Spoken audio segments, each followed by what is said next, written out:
Damian Cole didn't even look up from his tablet when security grabbed the maintenance technician by the arm.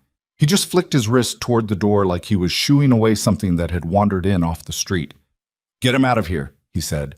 "We have an $80 million client walking through that door in 40 minutes, and I am not going to babysit a temp who thinks he knows more than my engineers." The technician, a lean man in his late 30s with grease on his collar and a visitor's badge clipped crooked to his chest, didn't fight the security guard. He just looked back at the production line once, the way a man looks at something he already knows is going to break, and let himself be walked out. His name was Adrian Foster, and he had heard that sound before. If you've watched this far, please hit like, drop a comment with the city you're watching from. I want to see how far this story travels, and follow along to the very end. You won't want to miss what happens next.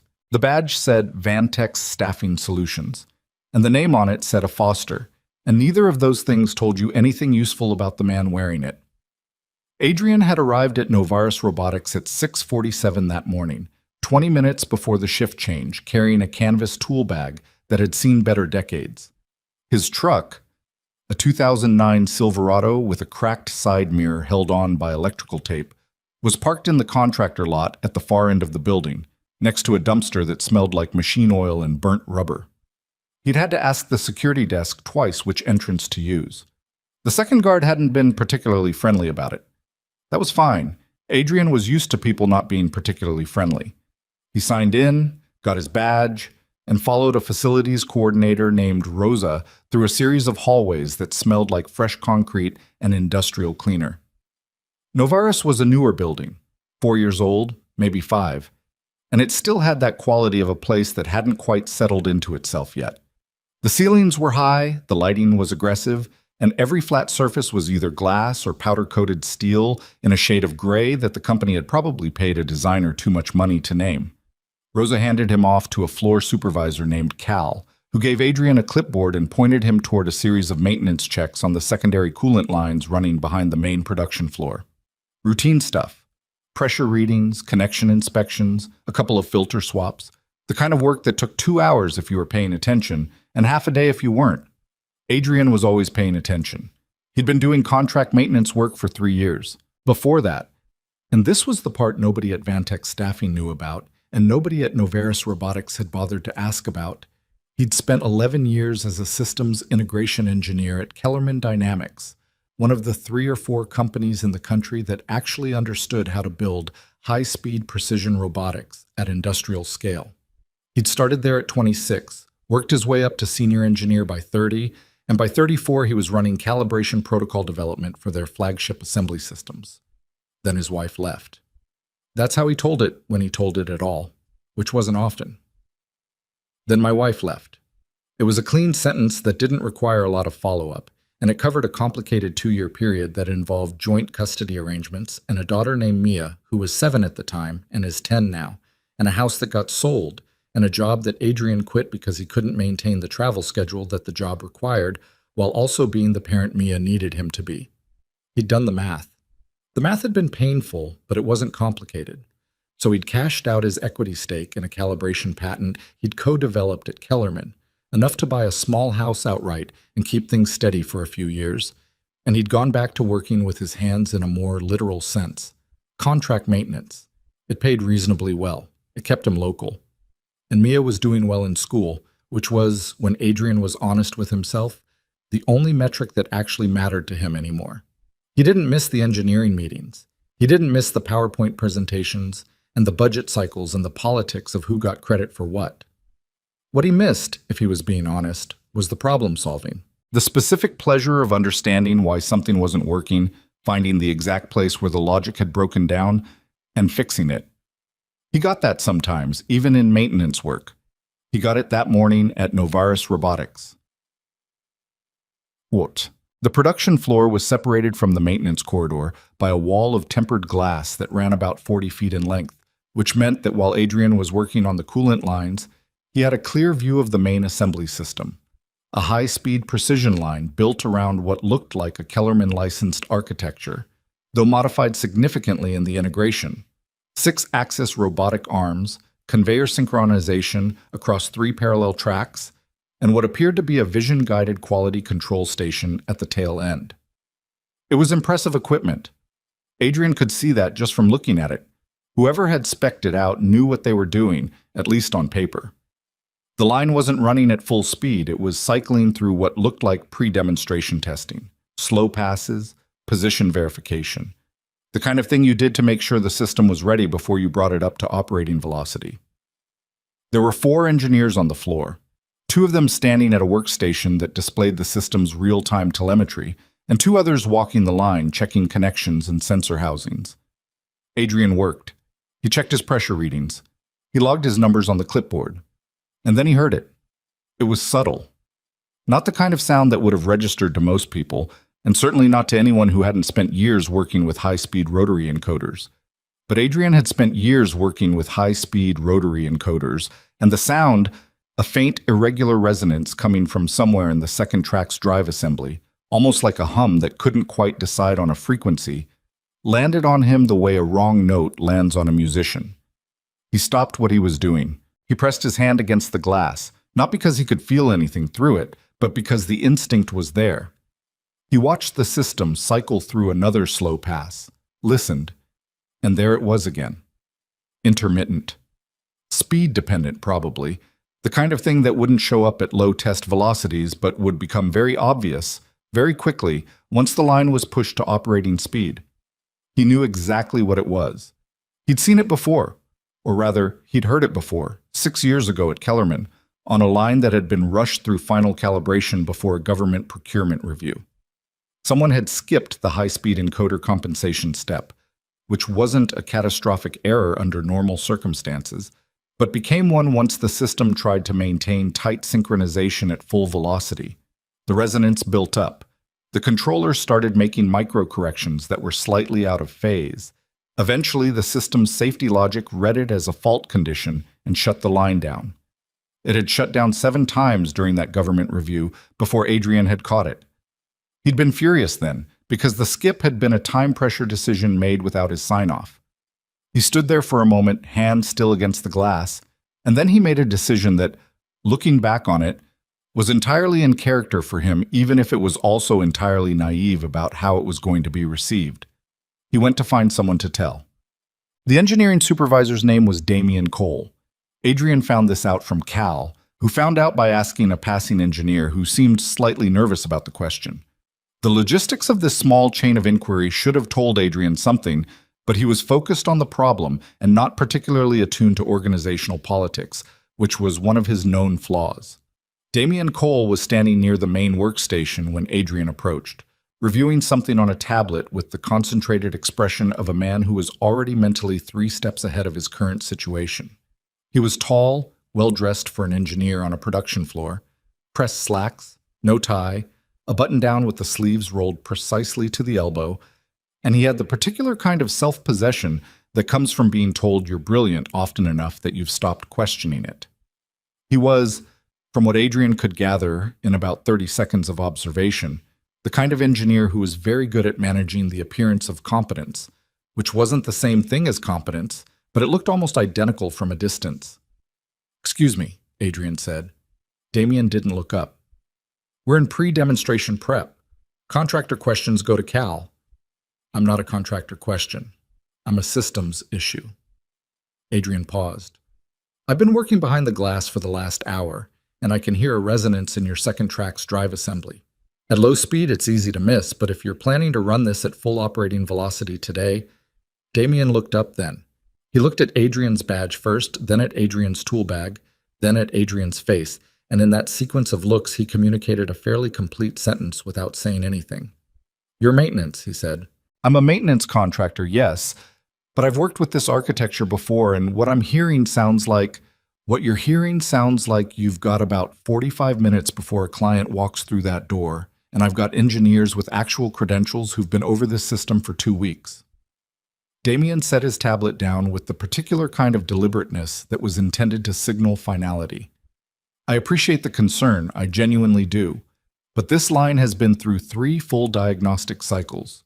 We have telemetry on every component. If there was a fault condition, we would know about it." "Not necessarily," Adrian said. Not if it's speed dependent. At low test velocity, I'm going to stop you right there. Damien's voice hadn't risen, which in some ways was worse than if it had. I have a PhD in mechatronic systems engineering. My team between them have 4 advanced degrees and 40 years of combined industry experience. You are a staffing agency technician who reads coolant gauges. I don't say that to be unkind. I say it because I need you to understand why I'm not going to restructure my pre-demonstration checklist based on what you heard through a glass wall. There was a beat. One of the engineers at the workstation, a young woman in her mid-20s, dark hair pulled back, safety glasses pushed up on her forehead, glanced over at them. Her expression was hard to read. I'm not asking you to restructure anything, Adrian said, and his voice was even. He was good at keeping his voice even when he was quietly furious, which was another known flaw, because it sometimes made people think he wasn't serious. I'm asking you to run one check. High-speed encoder compensation in the second track's calibration log. If it was completed, I'm wrong. Takes you 2 minutes. Damien picked his tablet back up. Cal, he said, raising his voice slightly. Cal materialized from somewhere to Adrian's left with the speed of a man who'd been hovering nearby. Get this guy back to his coolant lines and have security escort him out if he comes back onto the production floor. Cal was apologetic about it, which Adrian appreciated in a limited way. Look, man, he's the engineering lead, so... Cal made a gesture that communicated helplessness without requiring any further words. You want a coffee? Break room's down the hall. I'm okay, Adrian said. He went back to his coolant lines. He finished his pressure readings. He logged his numbers on the clipboard. He did not go back to the production floor. But he stood at the glass for a while longer, watching, and he listened to that sound, fainter now, barely there, the system cycling through another slow-speed check, and he felt the particular grinding frustration of knowing exactly what was going to happen and not being able to stop it. He thought about Mia. She had a recital on Saturday, violin, 3rd grade, which meant it was going to be somewhat uneven, but she'd been practicing the same 4 bars for 3 weeks, and he'd heard her nail it twice the night before, so he was optimistic. He was supposed to pick her up from her mother's house at 9 in the morning. That was 3 days away, and it was the thing he was most looking forward to in the near future. He thought about that, and he breathed, and he watched the line. At 8:54, the client arrived. Don't chat. Adrian saw them come through the main entrance from his position in the maintenance corridor. A group of 5 people in business attire, led by a woman in a dark blazer who moved through the space with the calm efficiency of someone who had walked into many expensive rooms and found most of them not worth the price. She was the one making the decision. Adrian could tell that immediately. The others were support.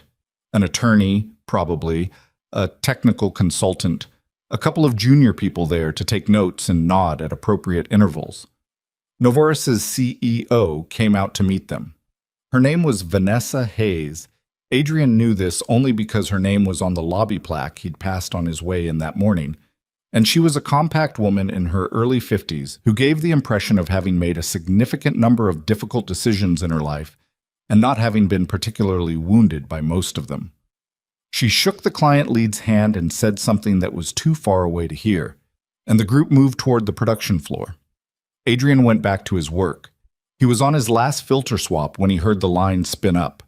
The sound changed as the system accelerated. The low hum of the slow test cycles giving way to something higher, more complex. The overlapping frequencies of 6-axis arms moving at real operating velocity. It was a genuinely impressive sound. The kind of thing that, in a room full of engineers, probably made people feel good about their choices. He counted. He didn't know exactly how long it would take. It had taken about 8 minutes at Kellerman, that first time, before the resonance built up enough to trigger the safety shutdown. The specifics depended on how far off the calibration was, and he didn't know that. Could be 6 minutes, could be 12. It was 9 minutes and 40 seconds. The line shut down. Hard stop. The kind of emergency shutdown that left everything frozen in mid-motion, arms suspended, conveyors silent. Then after 30 seconds, it tried to restart. Got up to maybe 60% of operating speed, and shut down again. Adrian set down his wrench. He listened to the silence on the other side of the glass, and in that silence he could hear, very faintly, what sounded like someone saying, "What the hell?" And then another voice that might have been Damien Cole's, clipped and controlled, but definitely not calm. He picked up his clipboard. He turned to a blank page at the back, the kind that was technically for notes and shift observations, and he started to write. He wasn't sure exactly what he was doing, and he would have said so if anyone had asked him. It was partly instinct, partly the particular compulsion that good engineers have, which is that they cannot look at a broken system and not try to understand it, even when understanding it doesn't benefit them directly. He wrote down what he'd heard. He sketched the timing of the failure, the approximate speed at shutdown, the interval before the restart attempt, the speed at which the second shutdown occurred. He wrote what he believed the root cause was: high-speed encoder compensation in the second track drive assembly, most likely skipped during final calibration under time pressure. He wrote the parameter that needed adjustment, a single compensation value in the motion controller's configuration, the one that told the system how to correct for phase error at elevated speeds. It took him about 7 minutes to write all of this on the back of a maintenance clipboard form. He wrote it clearly and completely, the way he'd written technical diagnoses when he was at Kellerman, and it mattered that the people reading them understood exactly what you meant. He didn't know what he was going to do with it. He hadn't figured that part out yet. The young engineer's name, he found out later, was Priya Suresh. She came through the maintenance corridor door at what Adrian estimated was about 11 minutes after the line had shut down the first time. She was moving fast, not quite running, but close to it, and she was carrying a tablet and had the look of someone who needed to be somewhere specific and was not entirely certain of the route. She pulled up short when she saw him. "You're the maintenance tech," she said. "You're the one who tried to tell Damien." "Yeah," Adrian said. "The line's down. We've tried to restart twice and it's shutting down at—" She stopped herself. "Damien thinks it's a sensor array calibration issue. He's pulling the entire front-end assembly for a visual inspection." "That's not what it is," Adrian said. She looked at him. Young, 24, maybe 25, with the particular sharpness of someone who was smart enough to be useful and had not yet learned to protect herself from situations where being useful got you in trouble. "Okay," she said. "What is it?" Adrian held out the clipboard. She took it read it again, slower the second time. Her expression went through several changes that Adrian found interesting to watch, in the way that a complicated machine's state transitions were interesting to watch. "You wrote this just now?" she said. "In the last 7 minutes. And you knew this before the demonstration." "I tried to tell Damien before the demonstration." "He logged the complaint," she said, almost to herself. "I saw it. He logged it as contractor misidentified routine acoustic variation." She was quiet for a second. "The client is still in there.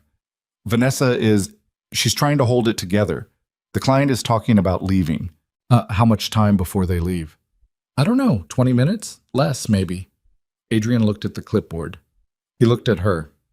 "That's fixable in 20 minutes, he said. "If someone with floor access runs the calibration log on the second track drive assembly and finds the compensation parameter, I can walk them through the adjustment." Priya looked at the maintenance corridor door. She looked back at him. She was doing some kind of internal calculation, and Adrian could see it happening, and he didn't try to rush it. "Damien's going to say no," she said. "Probably. He might have me fired for even asking." "That's also possible."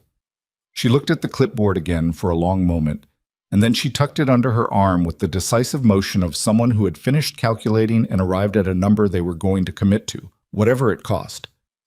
"I need to talk to Vanessa directly," she said. "Can you wait here?" "I don't have anywhere else to be," Adrian said. She was gone for 6 minutes. Adrian knew because he was watching the clock above the maintenance corridor door, the one that showed the time in large digital numbers that were slightly too large for the space, a choice that probably made sense in the planning stage and felt slightly aggressive in practice. When Priya came back through the door, she came back through it quickly, and she was followed by Vanessa Hayes. The CEO looked like a woman who had spent the last 20 minutes doing controlled breathing exercises and had mostly succeeded. She looked at Adrian the way a person looks at a piece of information they have not yet decided whether to trust. Priya tells me you identified the fault before the demonstration started, she said, that you told Damien. I told him what I was hearing and what I thought it meant, Adrian said. He disagreed. And you're certain about the diagnosis? I'm certain enough that I put it in writing before the failure happened. He nodded toward the clipboard under Priya's arm. The date-time stamp on that clipboard is from this morning. The calibration log access will show whether I'm right. Vanessa Hayes was quiet for a moment. She wasn't looking at the clipboard. She was looking at Adrian, and he had the sense that she was very good at reading people and was in the process of doing so, and that the reading was not going quite as she might have anticipated. The client is threatening to walk, she said. If I pull Damien off the troubleshooting and give access to a maintenance contractor and you're wrong, then you've lost 20 minutes, Adrian said.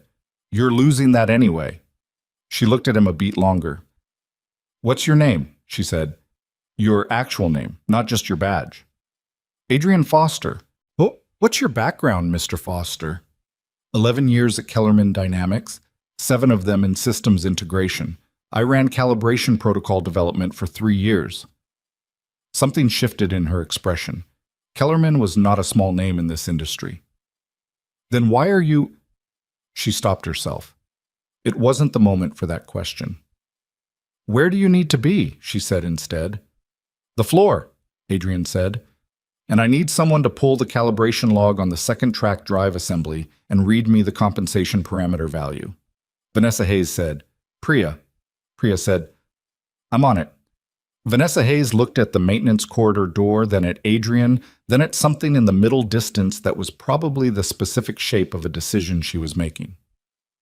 Let's go, she said. Damien Cole's face, when Adrian walked onto the production floor behind the CEO, was something that Adrian would have described, if pressed to describe it, as a man looking at an equation that should have been impossible. He'd been crouched near the front of the line, directing 2 engineers through the visual inspection he'd ordered, and he stood up when he registered what was happening and stayed standing very still for a moment. Vanessa? We're trying something, Vanessa said. She said it in the tone of a person who is not asking for an opinion. This man is a staffing contractor. He has no engineering credentials on record and no system access authorization, and Damien. Her voice was quiet and had in it a quality that caused Damien to stop talking. The client group was visible at the far end of the room, clustered near the main entrance. The lead, the woman in the dark blazer, was on her phone. Her posture was the posture of someone who had already partially checked out. Priya was at the main workstation, pulling up the calibration log. Adrian walked to the second track's drive assembly. He crouched down and he listened for a second even though the line was silent, and then he stood up and walked to the workstation where Priya was. Got the log, she said, low. Second track, drive assembly. Look for the high-speed compensation parameter. Should be in the motion controller configuration, probably labeled HC offset or velocity compensation, something like that. Priya scrolled again. HC phase offset, she said. Value is 0.00. Adrian was quiet for 1 second. That's the problem, he said. It should be at the manufacturer's spec for this encoder model. Do you have the encoder spec sheet? I can pull it. Pull it. She pulled it. It took 90 seconds. The specification for the high-speed phase offset compensation at operating velocity was listed as a range, 0.15 to 0.22, depending on mounting configuration. The parameter was never set, Priya said, and her voice was very flat when she said it. It was never set at all. It's set factory default. The factory default assumes a bench test configuration, Adrian said, not a fully loaded production line at operating velocity. He was aware that Damien was standing approximately 8 feet behind him. He chose not to look. Can I make the adjustment? Adrian asked Vanessa. The CEO looked at him, then at Priya, then at Damien briefly, in a way that didn't invite a response. Priya has engineering floor authorization, Vanessa said. She'll make the adjustment under your direction. Set it to 0.18, Adrian said. Middle of the spec range. It'll give us a reliable baseline. Priya typed it in. Nobody said anything while the line powered back up. Damien was standing at the edge of the workstation cluster, arms crossed, and his expression had gone neutral in the way that expressions go neutral when the person wearing them is managing something they don't want to be visible. The two engineers who'd been doing the visual inspection were standing near the wall, watching. The client group, all five of them now, the lead woman having ended her call, had drifted back toward the center of the room, drawn by some instinct toward whatever was happening. The system ran its startup sequence. Past the initial checks, the arms moved through their zero-position calibration. The conveyors synced, then the velocity ramped up. 40%, 60, 80. Adrian watched the telemetry on the secondary monitor that Priya had pulled up beside the calibration log.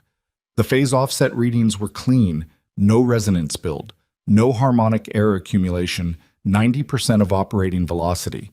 The line hit full speed and held, clean numbers, clean motion. The vision inspection station at the tail end firing on schedule, every sensor reading in range. It kept running. 1 minute. 2. The system cruising at full operating velocity without a fault code, without a stutter, the arms moving in the tight synchronized arcs that the design specified. Priya let out a slow breath. Somewhere behind Adrian, he heard one of the engineers say, "Holy," and then stop. He didn't look at Damien. He looked at the line running, and he thought about the sound he'd heard that morning, and he thought about the way that sound had reminded him immediately of the failure at Kellerman's 6 years ago. And he thought about how sometimes the most important thing a person can carry from one situation to the next is not a credential or a title, but just the memory of a specific problem they once solved. After 4 minutes of clean operation at full speed, the woman in the dark blazer said, "All right." She said it to no one in particular. She said it the way someone says it when they've arrived at the end of a calculus. Then she turned to Vanessa Hayes and said, "I think we need to revisit the contract terms, specifically the delivery schedule." Vanessa Hayes said, "I think that sounds like a conversation worth having." Adrian stepped back from the workstation. He picked up his clipboard from where Priya had set it down on the edge of the station. He tucked his pen in his shirt pocket. He looked at the line running, still clean, the telemetry steady.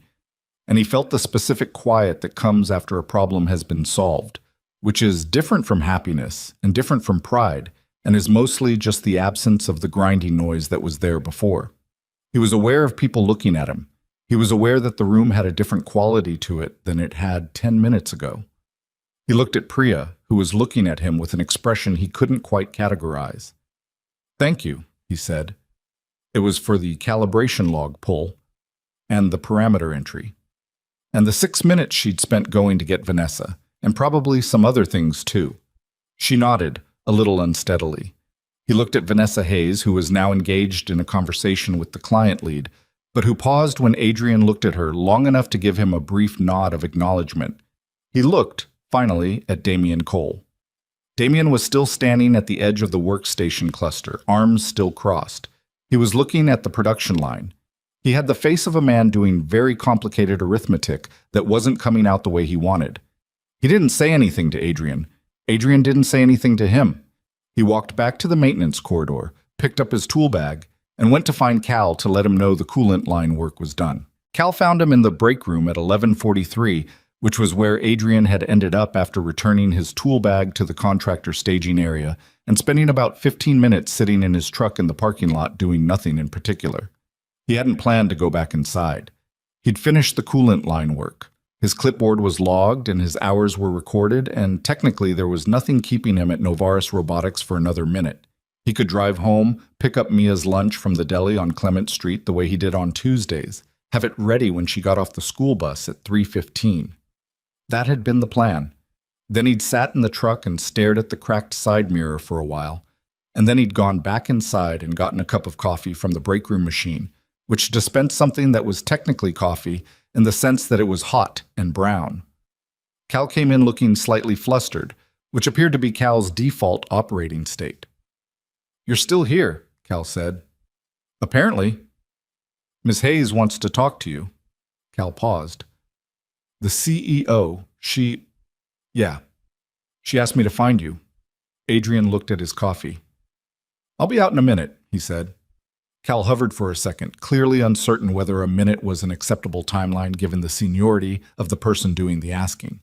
Then he nodded and left, and Adrian drank the rest of the coffee, which did not improve on further exposure. The client group was gone by the time Adrian made it back to the main floor area. The conference room adjacent to the production floor had its glass walls frosted from the inside. Privacy mode, the kind of feature that cost more than it should and got used approximately twice a year, which meant the conversation happening in there was not for general viewing. Vanessa Hayes was standing outside it, on her phone, when Adrian came around the corner. She held up one finger without looking at him, finished her call, put the phone in her jacket pocket, and then turned and looked at him with the full attention of someone who didn't do things by halves. "Walk with me," she said. They walked. Not toward anything in particular, just down the main corridor that ran alongside the production floor. The line still visible through the glass, still running, the same clean numbers on the telemetry monitors that had been there an hour ago.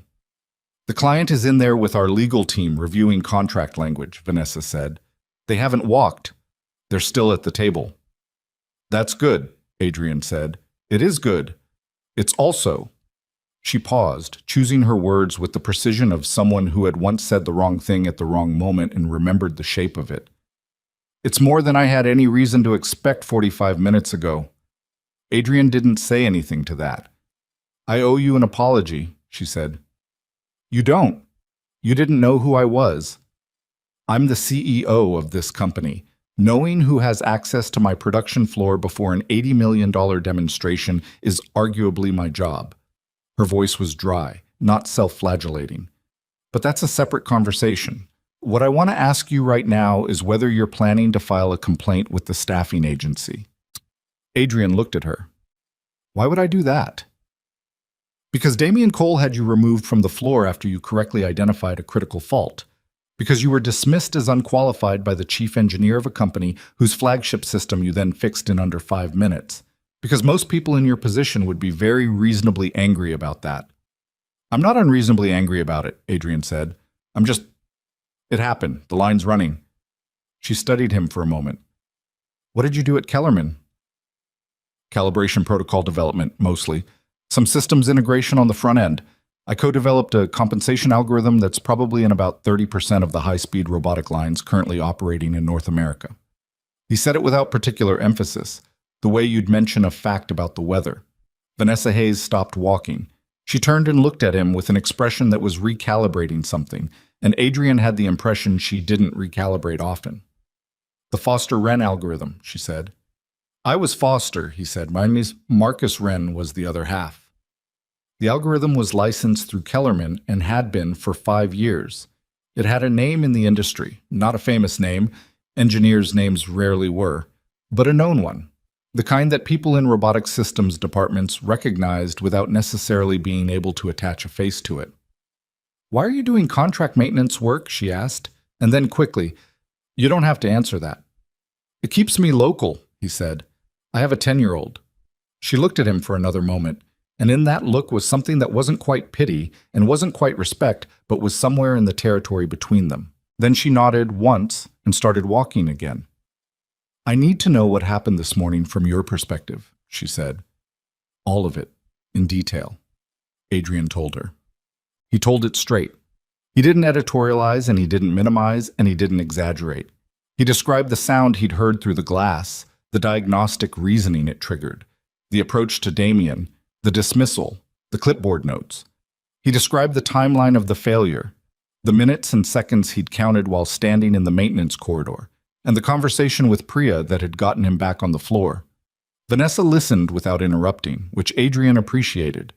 Some people listened with their whole face, nodding and reacting, performing the act of attention. She wasn't like that. She was still and quiet and listening in a way that made you aware she was storing things rather than just receiving them.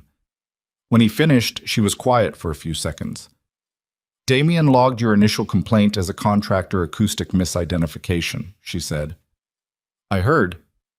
Which means when I look at the incident record, what I'm going to find is documentation that a flag was raised, assessed, and determined to be without merit, which protects him and buries the fact that the assessment was wrong." Adrian didn't respond to that. It wasn't his problem to manage. How early did you hear it? She asked. Specifically. I'd been on the coolant lines for about an hour, so maybe 7:45, 7:50. Vanessa glanced at her watch. The demonstration started at 9. He had over an hour to run that check. The check would have taken 2 minutes, Adrian said. Less if someone knew what they were looking for. She nodded slowly. There was something happening behind her eyes that Adrian didn't try to read. It was clearly a more complex calculation than just today's failure, and it wasn't his calculation to run. They'd reached the end of the corridor. She stopped, turned around. I want you to talk to my head of operations, she said. His name is Marcus Webb. He's going to want a full technical account of what you identified, and how, in writing. Is that something you're able to do? Today? If possible. Adrian thought about the deli on Clement Street. He thought about the school bus at 3:15. I need to leave by 2, he said. I'll have someone take the statement before then. Marcus Webb turned out to be a compact man in his early 60s who had the organizational efficiency of someone who'd spent 30 years making sure complicated things didn't fall apart, and who had developed in that time a very refined sense for when something had fallen apart despite him. He had a legal pad on his desk and a recording device that he asked permission to use, and he asked questions that were specific and precise, and he didn't try to fill silences with commentary. Adrian gave him the full account, the sound, the timeline, the approach to Damien, the log entry that Damien had created, the calibration log that Priya had pulled, and the parameter value that had been sitting at 0.00 instead of the manufacturer's specified range of 0.15 to 0.22. In your professional opinion, Webb said, not looking up from his legal pad, is it possible that this parameter omission was an oversight, a mistake that anyone might make under deadline pressure? Adrian considered the question. It's possible, he said. The high-speed phase offset step is sometimes treated as optional in lower-speed applications, and someone who learned calibration protocol in that context might not flag it as critical for a high-speed line. That's a training gap, not necessarily negligence. But the spec sheet for this encoder model explicitly notes it is required for velocity above 60% of rated maximum. It's in a red box, the kind that's hard to miss. Webb wrote something on his legal pad. And you reported the fault before the demonstration. I tried to. The log entry Damien Cole created describes your concern as a... Webb looked at a document on his desk. Contractor acoustic misidentification, assessed and ruled out. That's accurate in terms of what he decided, Adrian said. Whether it's accurate in terms of what he actually concluded when he heard it, I can't tell you. Webb looked up at him over the edge of his reading glasses. What do you mean by that? I mean, I don't know if he genuinely thought I was wrong, or if he thought there was a possibility I was right and decided he didn't have time to find out. Those are two different things. Webb held his gaze for a moment. They are, he agreed. He clicked his pen and made a note. Priya Suresh found Adrian in the hallway outside Webb's office at 1:27, which gave him roughly 30 minutes before he needed to leave. She looked like she hadn't sat down since that morning, which was probably accurate. Her safety glasses had migrated from the top of her head to hanging around her neck, and she had the slightly raw quality of someone who had been running on adrenaline and was now feeling the moment where the adrenaline had run out. You talked to Webb? She said. Just finished. She fell into step beside him, heading vaguely in the direction of the main floor. He talked to me too, and 2 of the other engineers. And he pulled Damien's calendar and his email from this morning. Adrian looked at her. And? He said. She chewed her lower lip for a second, debating something. Then she said, there was an email at 7:18 this morning from one of the other engineers, Ryan Cho. He's been on the calibration team for the last 2 weeks. He flagged the high-speed compensation step as incomplete. Adrian stopped walking. At 7:18, he said. Yeah. And the demonstration was at 9. Yeah. What did Damien reply? Priya was quiet for a second. He said, noted, not critical for initial demo, will address in post-demo tuning phase. She said it in a voice that was trying to be flat and not entirely succeeding. Adrian started walking again. He didn't say anything. There wasn't a lot to say. Damien had known, or had been told, clearly enough that the distinction was mostly semantic, that the compensation step was incomplete. He had made a decision. He'd gotten it wrong. And then when a maintenance contractor had come to him with the same information 40 minutes later, he'd logged it as a misidentification rather than acknowledged that he'd already been warned. "Ryan Cho," Adrian said. "He's 28, been here 2 years. He was the one on the floor when I came out to find you. He sent the email, and it got ignored. And then he probably stood there this morning watching the demo fall apart and knew exactly why." She paused. "He hasn't said much. But he pulled the encoder spec sheet on his own this morning, before the demonstration. It was open on his workstation." Adrian thought about Ryan Cho standing at the wall after the line shut down, watching, not saying anything, and the particular silence of a person who's been told they're wrong and then watched events confirm they were right, and who understood with perfect clarity that saying "I told you so" at that specific moment would only make things worse. He knew that silence. He'd lived in it for most of that morning himself. "He did the right thing," Adrian said. "Sent the email, flagged the issue. The rest wasn't his failure." Priya nodded. She seemed to need to hear that for some reason. They walked in silence for a moment. The production floor was visible through the glass again, the line still running, the same steady motion, and Adrian found himself looking at it the way he'd looked at it all morning, which was the way you look at something after you figured out what was wrong with it and fixed it and can now see it doing what it was supposed to do all along. "Can I ask you something?" Priya said. "Sure." "When you heard it, the resonance, did you know immediately what it was, or did you have to think about it?" Adrian considered that. "I'd heard it before," he said. "A different system, 6 years ago. Similar architecture, same mistake, different context. Once you've heard that specific sound in that specific situation, you don't forget it. It goes into a particular folder." "What happened the first time, 6 years ago?" "We lost a government procurement review. The system failed 7 times before I figured out what was wrong. Cost the company the contract and cost me 3 weeks of my life rebuilding the calibration protocol from scratch and convincing people I knew what I was doing." He paused. "Which is how I learned to know what I was doing." Priya looked at him sideways. "Kellerman Dynamics," she said. "You worked at Kellerman." "Vanessa Hayes is not a subtle person," he said. "She mentioned it in the—" "Yeah." Priya almost smiled. "She mentioned it when she came back from talking to you this morning, before we went onto the floor. She said, 'I don't know if he's right, but he worked at Kellerman and I think we should find out.'" Adrian filed that away. "You were the one who came to find me," he said. "Not her. She didn't know about me until you told her." "I was the one who heard you tell Damien," Priya said. "I was standing at the workstation. I heard the whole thing." A pause. "I should have said something then. I thought about it. I didn't." "You were a junior engineer on a team that had a clear hierarchy," Adrian said. "Saying something would have been professionally risky.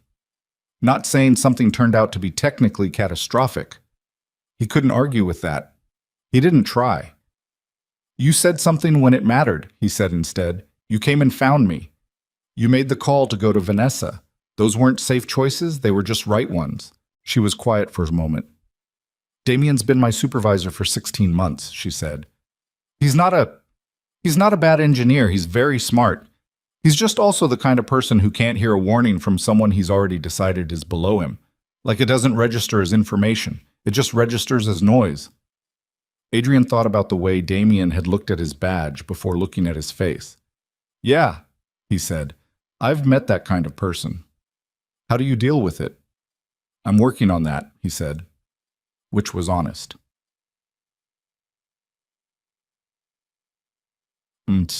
He left at 1:58, which gave him a comfortable margin for the deli.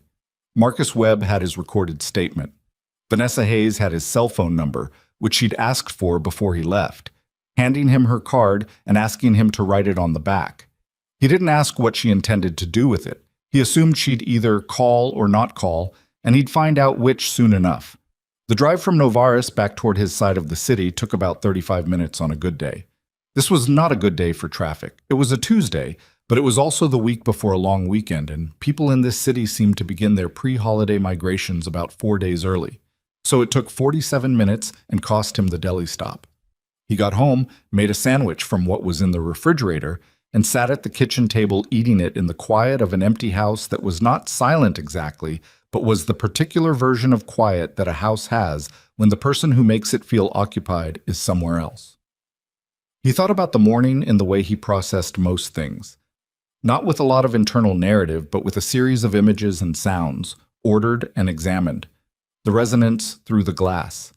Damien's face when Adrian had tried to talk to him. The number on the calibration log. 0.00. The line restarting and climbing past its previous failure point. The telemetry reading clean.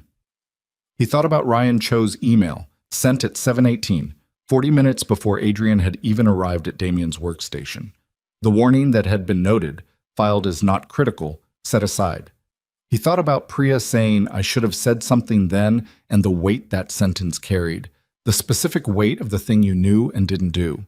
He thought about his own years at Kellerman, and the ways he'd been right and the ways he'd been wrong, and the way that confidence accumulates until it becomes something slightly different from confidence, something that doesn't hear certain frequencies anymore. He thought about Mia and the recital on Saturday and the 4 bars she'd been practicing. He washed his plate, set it in the rack, and went to pick her up from the bus stop. But she got off the bus carrying a backpack that was approximately half her body weight and a drawing she'd done in art class that she wanted to show him before they even made it to the end of the block. It was a horse, or it was intended to be a horse. The execution was somewhat interpretive, and she was very pleased with it. And he told her it was excellent, which was the honest answer because the horse had a kind of ferocious confidence to it that overcame its technical limitations.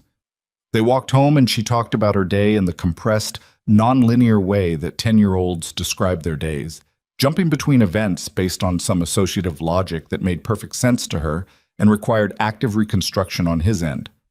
There had been something at lunch that involved a misunderstanding about a carton of chocolate milk. There had been a vocabulary test that she felt confident about.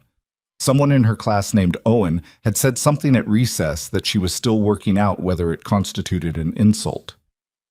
"What did he say?" Adrian asked. "He said my violin playing sounded like a cat."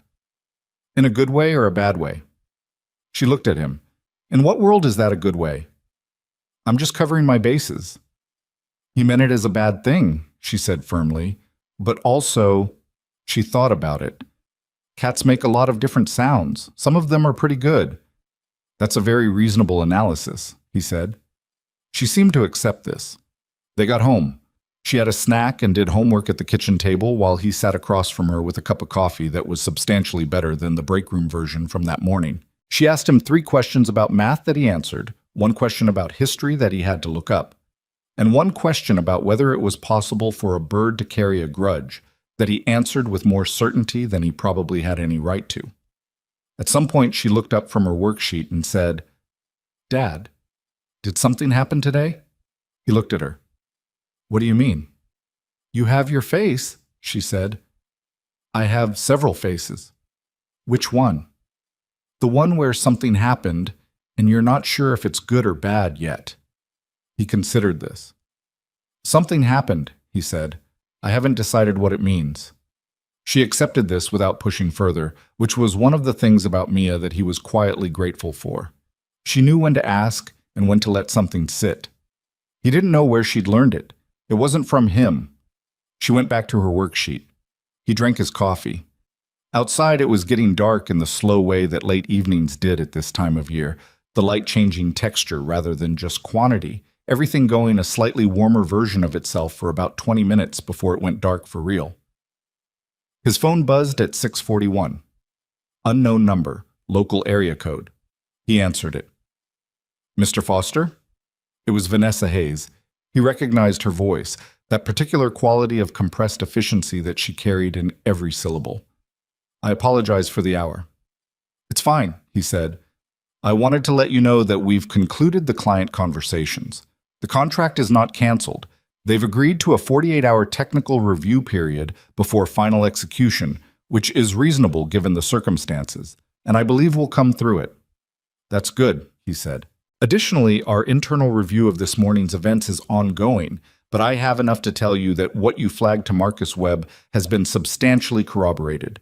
The email record, the calibration log, the encoder specification. It's... She paused. It's a fairly complete picture. Adrian waited. I wanted to tell you that because you deserve to know what came of this, she said. And because I'd like to ask you to come back in tomorrow.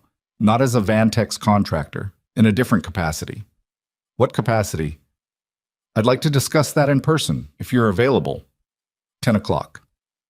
Adrian looked across the kitchen table at Mia, who was chewing the end of her pencil and staring at a math problem with the concentrated ferocity she brought to things that resisted her. I can do 10 o'clock, he said. Good, Vanessa said. We'll see you then. She ended the call with the directness of someone who didn't spend extra time on goodbyes. Mia looked up. Who was that? She said. Someone from work. Which work? A different work, he said. Maybe. She looked at him for a second with the frank assessment of a 10-year-old who has not yet learned to dress her perceptions up in social niceties. Is that the good face or the bad face now? She said. He thought about it. I'm not sure yet, he said. I'll let you know. She went back to her math. He sat with his coffee in the kitchen in the gathering dark, and he thought about a production line running clean at full speed and a calibration parameter that had been sitting at 0 for weeks while nobody noticed, and an engineer who had sent an email at 7:18 in the morning and watched it get filed away as not critical. He thought about what Vanessa Hayes might want to discuss at 10 o'clock, and what it would mean if she wanted what he suspected she wanted, and what the right answer was to a question he hadn't been asked yet. He didn't know. That was honest. He didn't know. What he knew was that the line was running, that Priya Suresh had taken a risk when it mattered, that Ryan Cho had sent an email at 7:18 that had been ignored and would not, he suspected, be ignored going forward. That was enough for right now. He got up and started making dinner. He got to Noveris at 9:52, which was early enough to find parking without circling, but not so early that it looked like he'd been thinking about this all night. He had been thinking about it all night, but that was a separate issue. The lobby guard recognized him from the day before, which Adrian hadn't expected. The guard, a heavy-set man named Dennis, whose name Adrian had caught from his badge on the way out yesterday, gave him a nod that had a different quality to it than the careful professional neutrality of a first meeting. It was the kind of nod that meant I heard about what happened without requiring any words to carry that information. Ms. Hayes is expecting you, Dennis said. I'll let her assistant know you're here. Adrian sat in one of the lobby chairs, the kind designed by someone who prioritized visual impact over the actual experience of sitting, and waited. He'd worn the same clothes he wore to any work meeting, which were clean and pressed but not particularly formal. A collared shirt, dark pants, the kind of shoes that communicated that he'd made a decision about his appearance without having made too much of a decision about it. He'd almost worn the Vantex contractor shirt out of habit and caught himself at the last moment. Vanessa Hayes came down herself rather than sending her assistant, which he noted.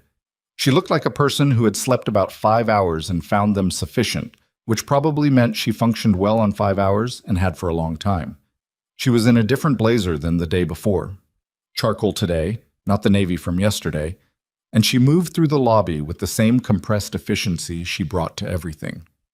Mr. Foster, she said. Thank you for coming. You said 10 o'clock, he said. I was available. She almost smiled. Come on up.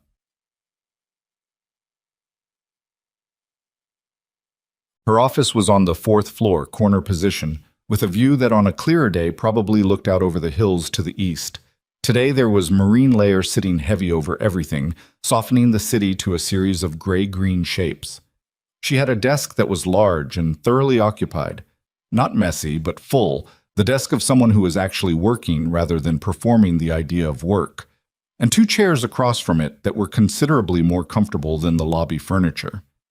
She sat. He sat. She had a folder on the desk in front of her that she didn't open immediately. How much did you know about Novaris before yesterday? She said. Not a lot. I knew the name. I knew you were working with a Kellerman licensed architecture on your production systems. I knew you'd been trying to break into the high-speed precision robotics market for about 3 years. 4 years, she said. 3 of them were slower than we'd planned. The market's competitive.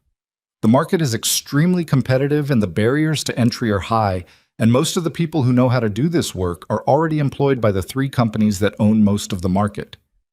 She said it without particular bitterness. The way you describe a landscape you've been navigating for long enough that you've stopped finding it surprising. Yesterday's demonstration was not just an $80 million contract. It was the contract that would have established us as a credible player at scale, the kind of thing that opens the next 5 conversations. And if the client had walked, Adrian said, then we'd still be a promising smaller company that almost made it to the next level. She paused. The client hasn't walked. As of 8 o'clock this morning, they've completed their 48-hour technical review framework, which in practice meant one of their engineers talked to Priya Suresh on the phone for 90 minutes last night and was satisfied with what she heard. That's good. It is good. It's also somewhat miraculous given the circumstances, and I don't use that word loosely. She opened the folder. I want to talk to you about Damien Cole. Adrian waited. I've been through the record completely. The email from Ryan Cho at 7:18. The calibration log showing the compensation parameter at factory default. The log entry Damien created after you reported your concern. She looked at the papers in front of her. And I've spoken with 4 members of the engineering team who were present for all or part of yesterday's events. What did they say?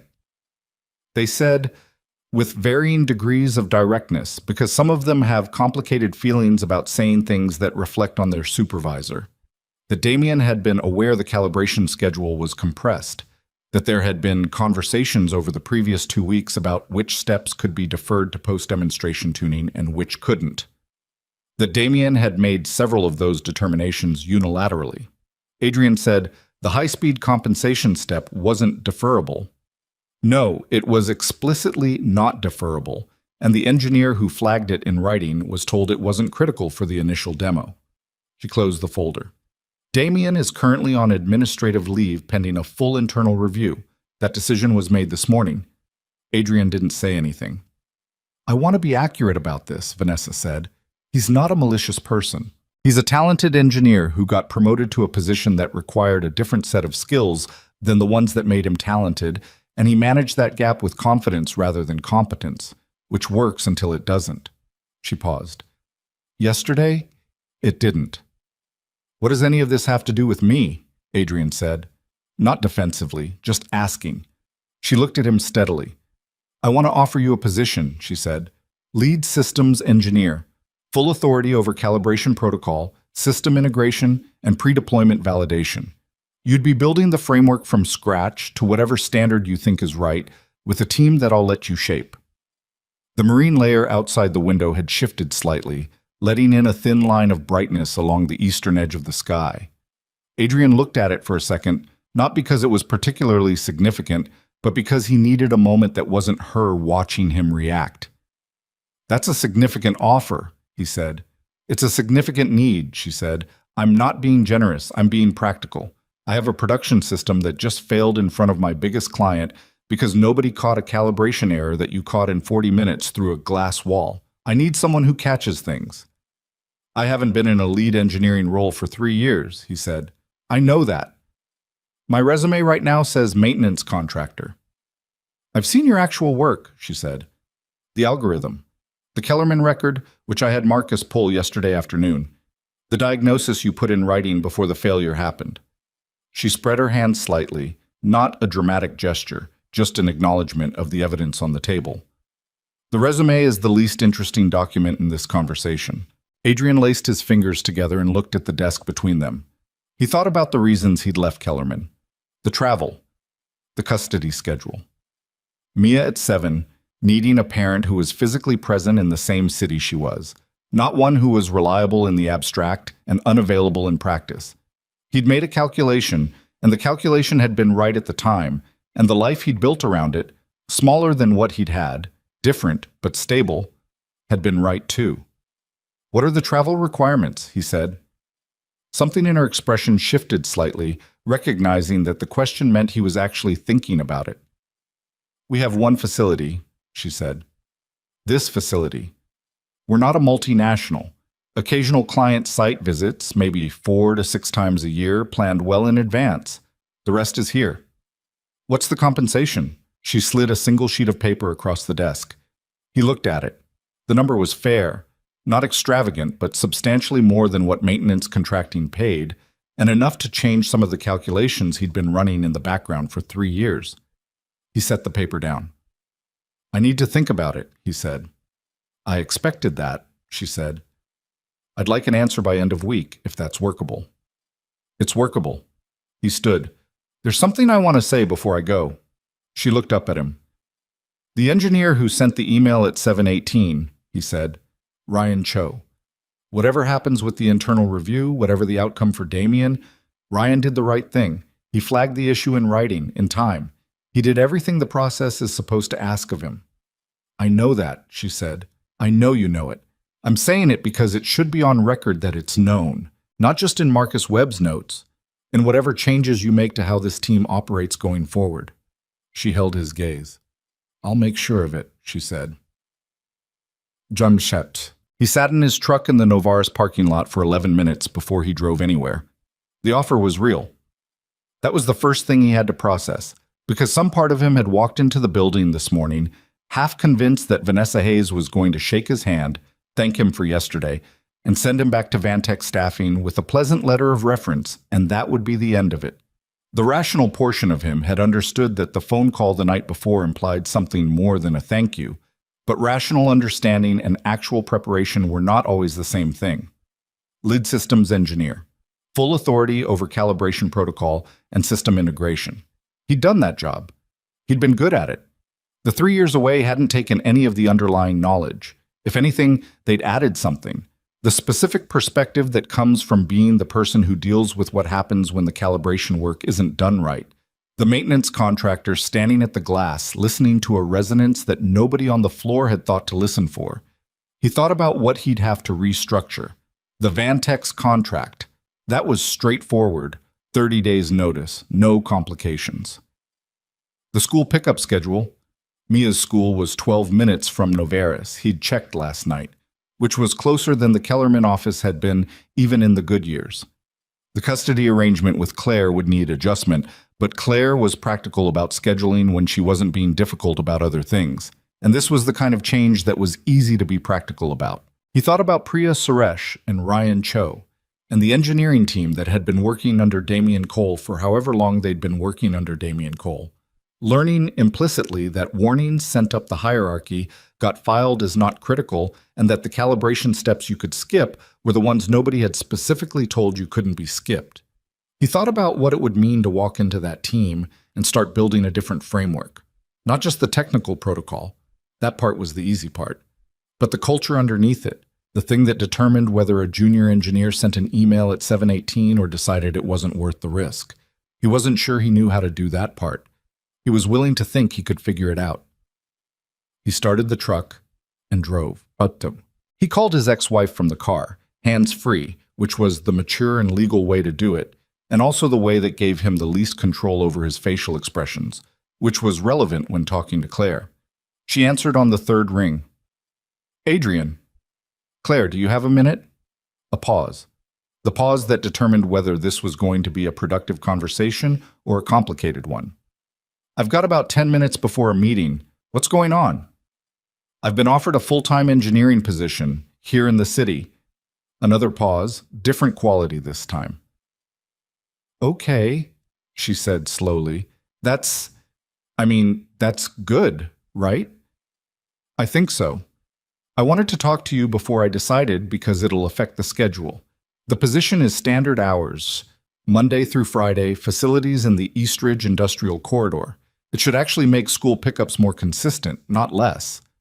But, no but, I just wanted you to know before I committed to anything. Claire was quiet for a moment in the way she was quiet when she was recalibrating her assumptions. They'd been divorced for 3 years, and they'd been unhappy for a year before that, and the landscape of their relationship now was a managed neutrality that required occasional maintenance but was mostly functional. She was a reasonable person. She could also be unreasonable in specific, predictable ways, and one of them was that she didn't like to be surprised by information she felt she should have been given earlier. What company? She said. Novaris Robotics. I don't know them. They're newer. They're growing. Is this a good opportunity, or is this just an opportunity? It was a fair question. It was actually a sharp question, phrased with the directness that had been one of the things he'd initially liked about her and had later found abrasive and now, at sufficient distance, could appreciate again as a reasonable quality. I think it's good, he said. I'm still thinking. Do they know you've been doing maintenance work for 3 years? The CEO knows my full history. And she offered you the job anyway. She offered me the job because of it, more or less, he said. It's a long story. Claire was quiet again. Mia's going to want to know about this, she said. She talks about you getting a real job sometimes. I think she worries. Adrian hadn't known that. He sat with it for a second, the weight of a 10-year-old quietly carrying a concern she hadn't mentioned to him directly, the way children carried things. I didn't know that, he said. She doesn't want you to think she minds the situation. She just... Claire paused. You know how she is? She notices things. Yeah, he said. I know. Take the job, Adrian, Claire said, not unkindly. If it's what I think it is, take it. She had to go. She went. He drove the rest of the way home in quiet. The week that followed had a particular texture to it. The texture of a decision that's been made but not yet executed, where everything you do carries the awareness of impending change. He finished his remaining Vantex assignments, a compressor inspection at a food processing plant in the South Bay, a filter replacement job at a cold storage facility near the airport, a half day at a plastics manufacturer that smelled strongly of something he couldn't identify and didn't want to. He told his Vantex coordinator on Thursday that he'd be leaving at the end of the month. She was disappointed in a professional way. He was, she noted, one of their better contractors, reliable and competent and not prone to the various problems that contractors were sometimes prone to, and she wished him well with the genuine warmth of someone who was also already thinking about how to fill his slot. He called Vanessa Hayes on Thursday evening and told her he was accepting. She said, "Good, we'll start paperwork Monday." That was the conversation. 30 seconds, maybe 40. He told Mia on Friday evening, after dinner, sitting at the kitchen table with the remains of a pasta dish between them and the particular quality of light that Friday evenings had when there was nowhere to be and nothing urgent. "I took a job," he said, "an engineering job. Full-time." She looked up at him. She had sauce on her chin and didn't know it. "Where?" she said. "A robotics company. Here in the city. I'll be designing systems and running the engineering team's calibration protocols." He paused. "You have sauce on your chin." She wiped her chin, examined the napkin, wiped again. "Is it a good company?" she said. "I think it can be," he said. "That's sort of the point. They need someone to help make it better." "Is that you?" "That's what they think. I'm going to try." She considered this for a moment with the focused seriousness she brought to most major questions. "Will you have to travel?" she said. "Not much. A few trips a year, planned ahead." "So you'll still do pickups?" "I'll still do pickups." She nodded once, the nod of someone confirming a contract term they care about. "Okay," she said. "That's good, Dad." She went back to her pasta. He watched her for a second. The total lack of ceremony with which she'd received the news, the immediate re-engagement with her food, the trust embedded in both of those things, and felt something that he didn't have a clean word for, which was fine. Not everything needed a word. "Your Saturday recital," he said. 4 bars. "I've got it," she said with full confidence. "The third measure, second half. I've got it," she said, with the slightly increased confidence of someone who doesn't want to discuss the third measure, second half. He let it go. He reported to Novaris on Monday. Not as a contractor this time. His name was in the system. He had a proper badge with his photo on it, and Dennis at the front desk gave him a full nod, the kind that went with welcome to the building. Priya Suresh met him at the elevator. She looked different than she had the week before. Not in any specific way he could name, but with the quality of someone who had come through a tense period and was still recalibrating to normal. She'd cut her hair slightly, or maybe she'd just worn it differently. He didn't mention it. "Morning," she said. "Morning." "Did Vanessa brief you?" "She briefed the whole team yesterday afternoon, your lead systems engineer, which means calibration protocol is yours, system integration is yours, and the pre-deployment validation framework, which currently does not really exist as a formal thing, is yours to build." "What was the reaction?" he said. She was quiet for a moment while the elevator rose. "Mixed," she said. "Honest answer. Some people are relieved because the situation with Damien had been... There were tensions on the team for a while before last week. Ryan Cho specifically seemed genuinely glad. A couple of the more senior engineers are in a wait-and-see mode, which is fair. And you?" "I'm the one who went and got you," she said. "I think my position is pretty clear." The elevator opened on the third floor, where the engineering offices were situated. A large open workspace that had the organized chaos of a team in active development. Whiteboards covered in system diagrams, workstations running multiple monitors, a long table near the window that served as both a meeting space and an overflow surface for whatever couldn't fit anywhere else. 7 people looked up when he walked in. Adrian was not a man who was moved by drama or who particularly enjoyed the experience of being looked at. He looked back at the 7 people and did a quick assessment in the way he assessed everything, efficiently, without showing the process. Ryan Cho was at a workstation near the window, the one with the encoder spec sheet still visible on the monitor, Adrian noticed. He was in his late 20s, thin, with glasses that he'd pushed up on his nose when he looked over, and an expression that was cautious in the specific way of someone who'd been told things were going to change and wasn't entirely sure what to do with that information yet. 2 senior engineers, a man named Gerald Taft and a woman named Sandra Lee, according to the files Vanessa had shared with him, were at the long table. Taft was older, maybe 55, the kind of engineer who had been good at his work for long enough that he wore it as a kind of settled authority, not aggressive but present. Lee was younger, early 40s, and watching Adrian with the particular attentiveness of someone who was going to form a real opinion and wasn't going to be rushed into it.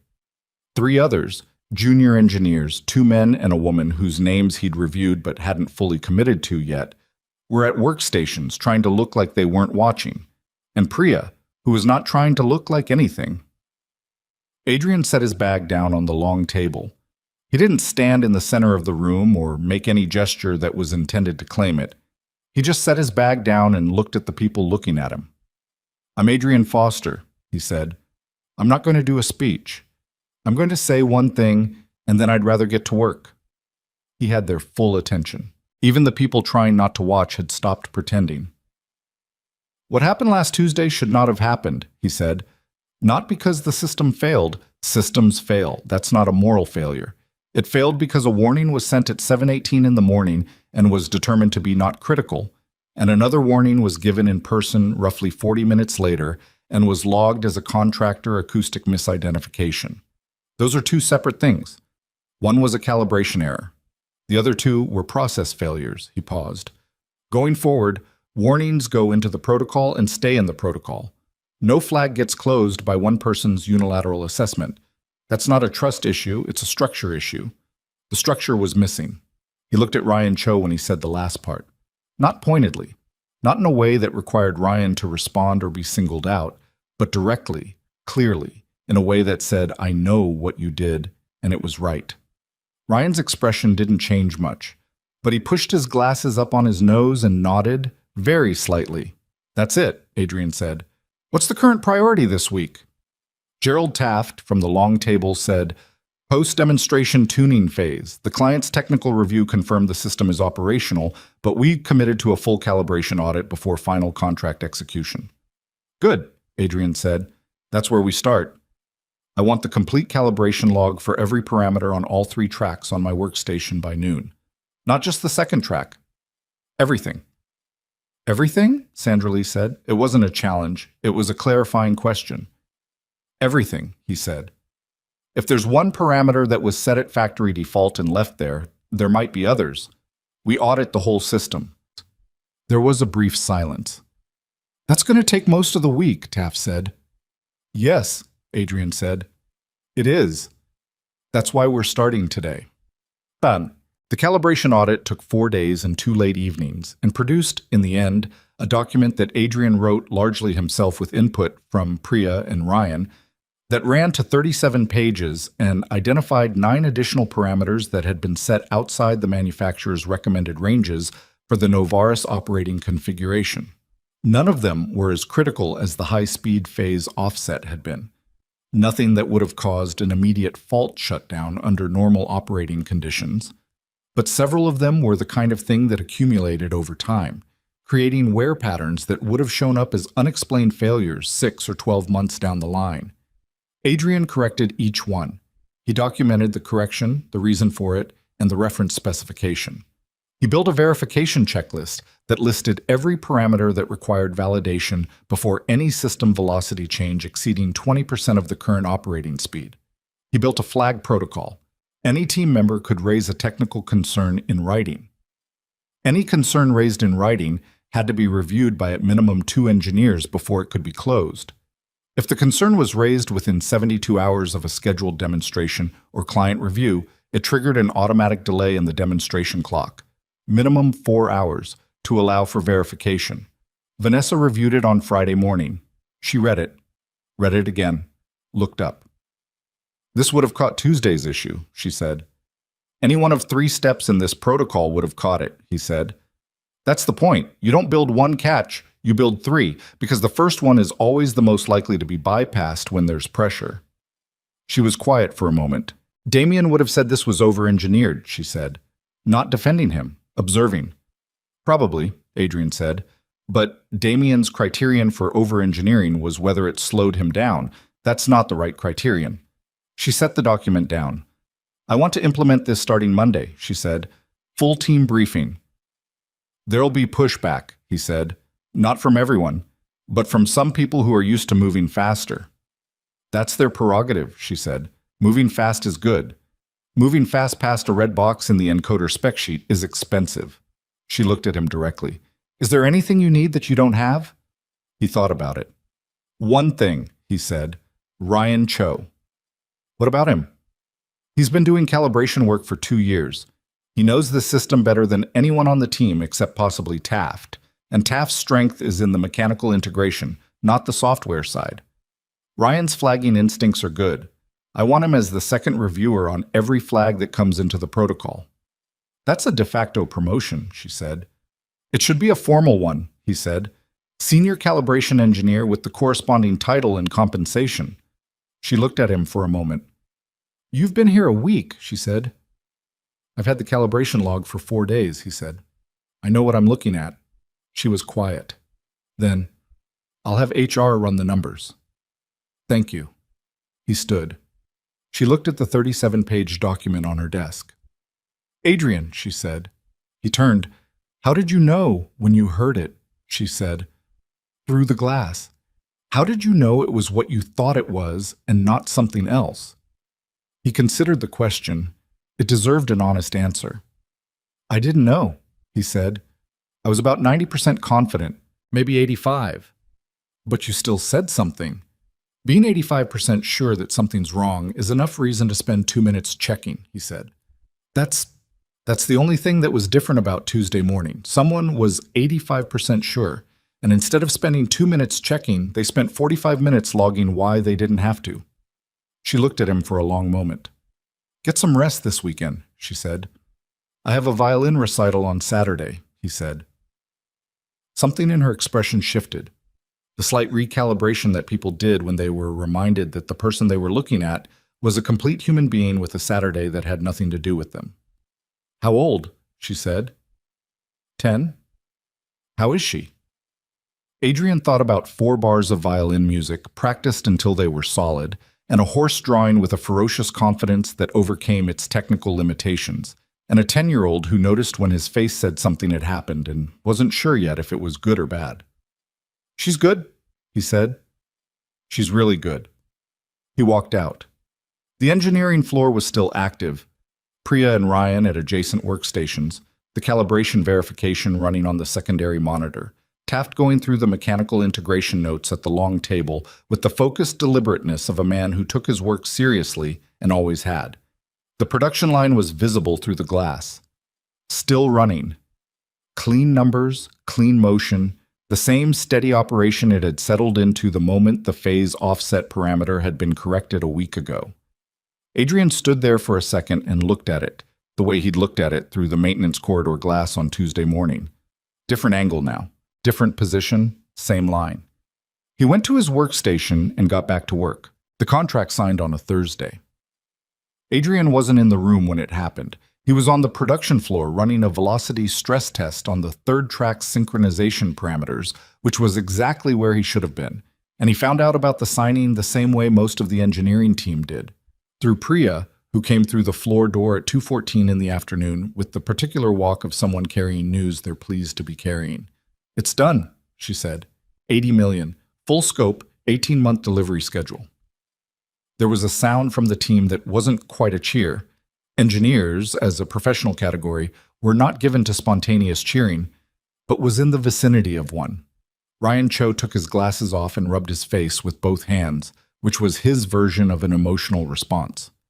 Gerald Taft, who was running the stress test data on the adjacent monitor, said good, in the tone of someone confirming that the numbers had come out correctly.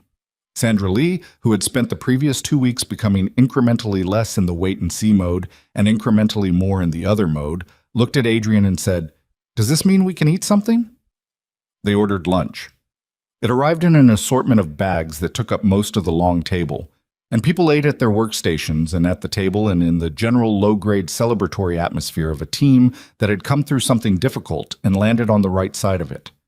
Adrian ate a sandwich and looked at the production line through the glass and thought about the morning 3 weeks ago when he'd been on the other side of that glass with a maintenance clipboard and a borrowed pen. "You're doing the face," Priya said, appearing at his elbow. "Which face?" "The one where you're somewhere else." "I'm right here," he said. "I'm eating a sandwich." "Your body is eating a sandwich," she said.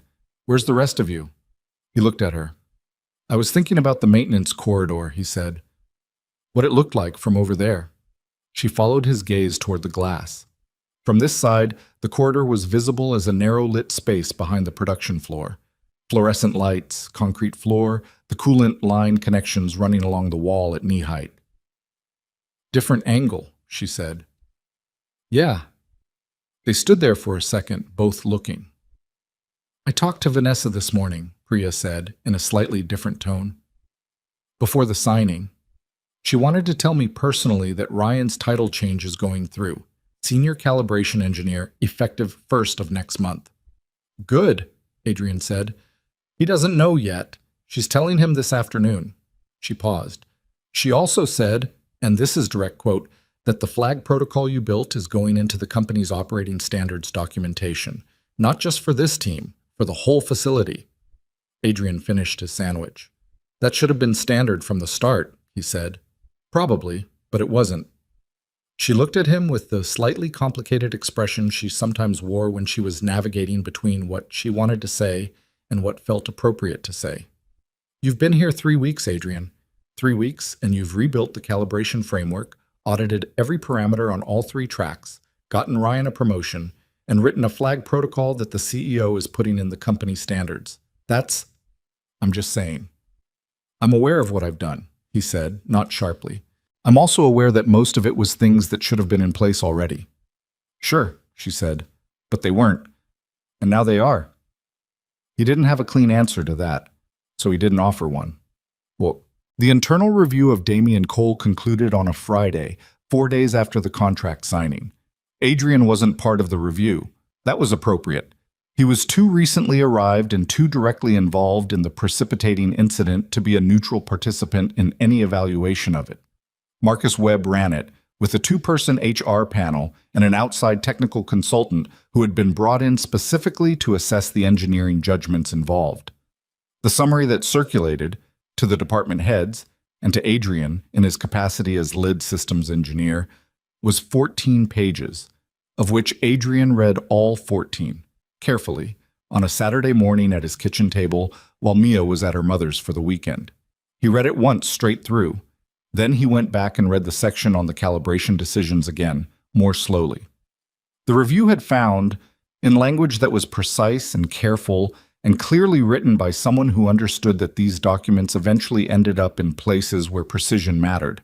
That Damian Cole had received written notification of an incomplete calibration step at 7:18 a.m. on the day of the demonstration. That his response, logged at 7:31 a.m., had characterized the incomplete step as non-critical for the purposes of the initial demonstration and deferred it to the post-demonstration tuning phase. That this characterization was inconsistent with the manufacturer's specifications for the encoder model installed in the second-track drive assembly, which explicitly listed the high-speed phase offset compensation as required for any operation above 60% of rated velocity. That the demonstration had been scheduled to run the system at 92% of rated velocity.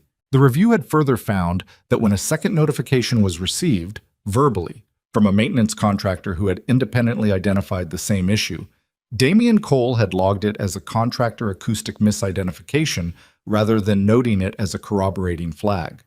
The review characterized this log entry as inconsistent with the evidence available at the time, given that the concern raised was substantively identical to the written flag he'd received 47 minutes earlier.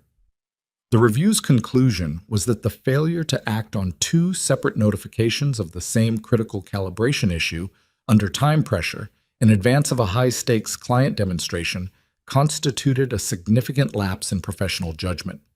It stopped short of characterizing it as deliberate negligence.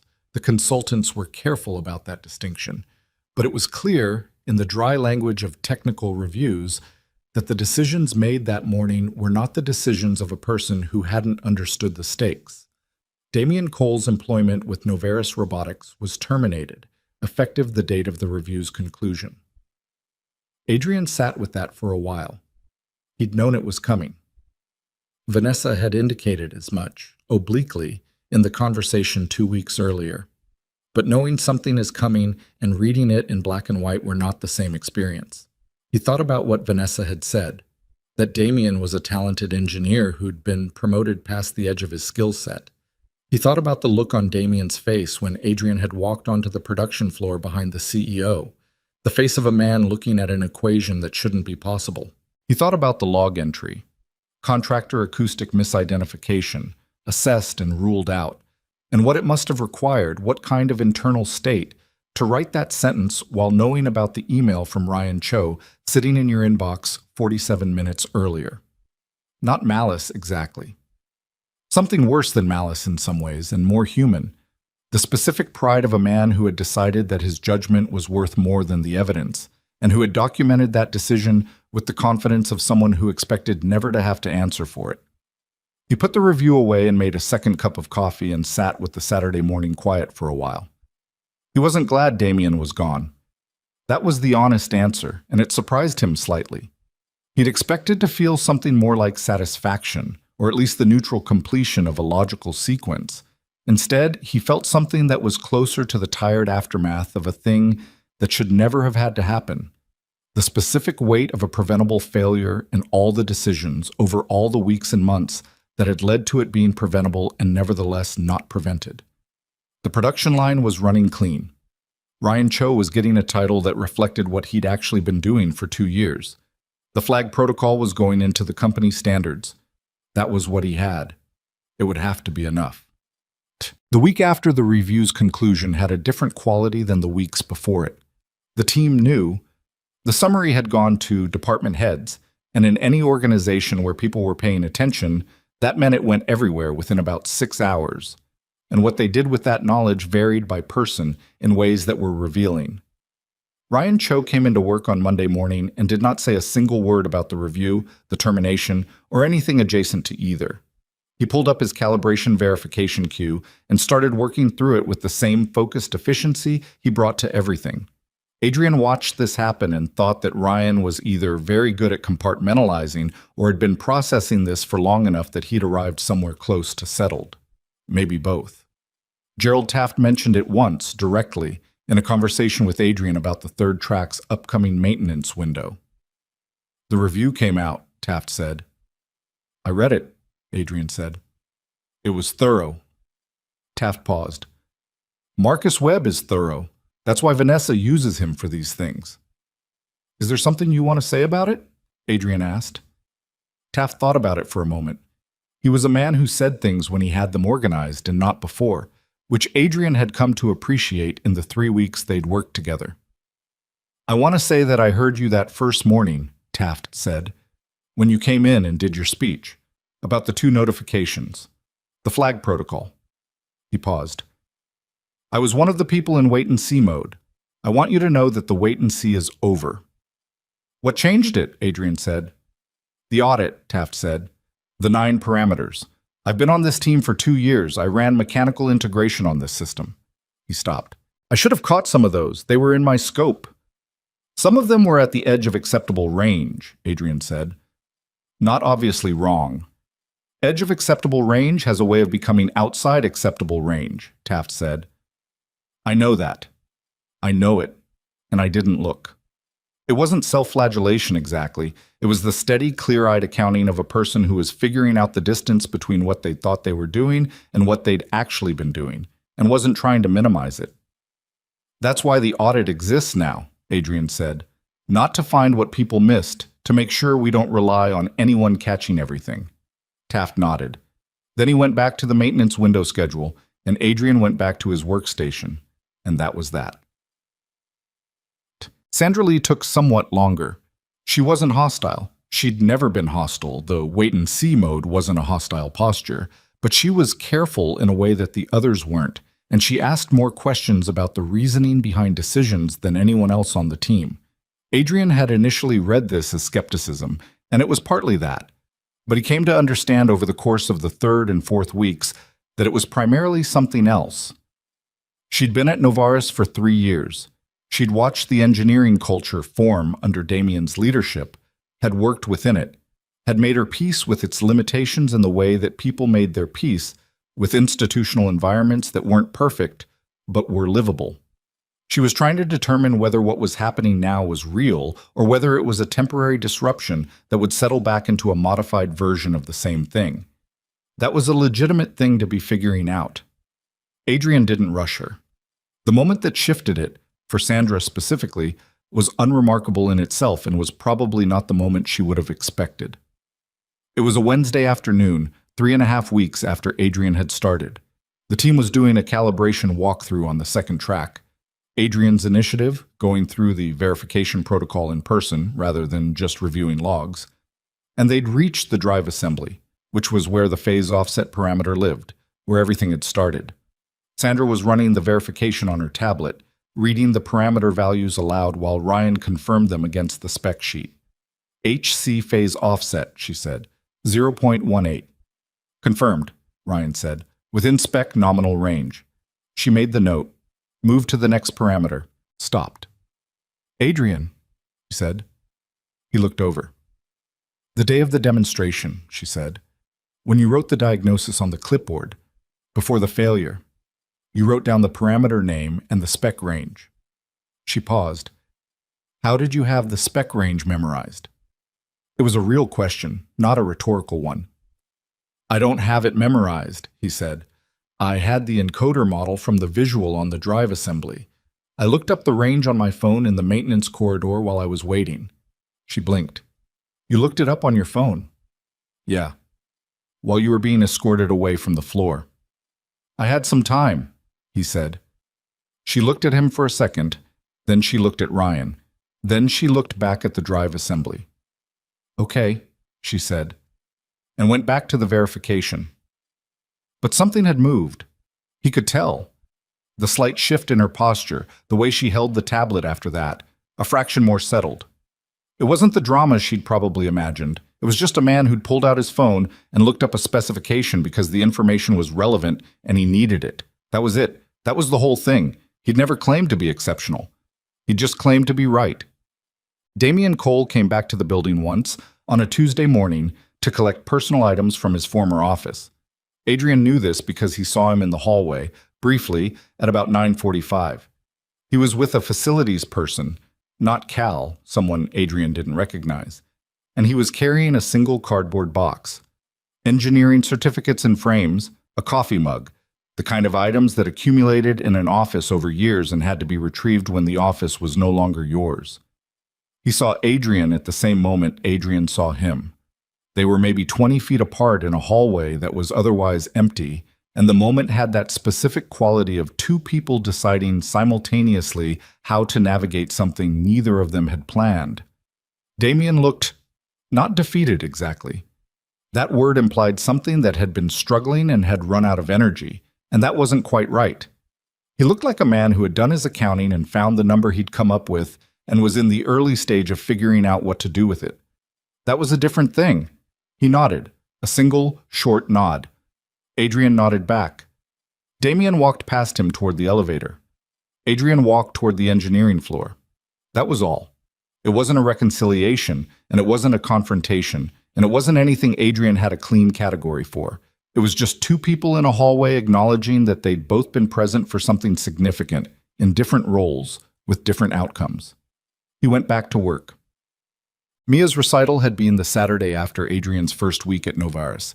He'd been in the audience, a gymnasium converted into a performance space, 40-odd parents in folding chairs, the slightly compressed anxiety of an event that mattered tremendously to the people participating in it, and not at all to the world beyond the gymnasium walls. And he'd watched his daughter walk onto the small stage with her violin. She had the 4 bars. She did not play them perfectly. The third measure, second half, had a moment that was slightly under pitch, the way it sometimes was when she was nervous, and she'd known it. He could tell from the slight tightening around her eyes. But she'd corrected and continued without stopping, which was what you were supposed to do, and which, frankly, was harder than playing it right in the first place. The applause when she finished was the generous applause of an audience full of parents, which meant it was warm and real, even if it wasn't calibrated. Mia bowed, quickly, and went back to her seat with the relieved posture of someone who had done the thing and survived it. Afterward, in the parking lot, she'd said, "The third measure." "You fixed it," he said. "It was still wrong first." Fixing a mistake mid-performance without stopping is harder than not making the mistake, he said. That's actually a skill. She'd looked at him with the skepticism of a 10-year-old evaluating whether this was a real thing or the kind of thing adults said to make you feel better. "Is that true?" she said. "Ask any engineer," he said. She'd thought about it. "Okay," she'd said finally. "I'll practice more for the next one." That was 3 weeks ago, and he still thought about it sometimes. The way she'd corrected and continued, the economy of it, the refusal to stop and make the mistake bigger than it was.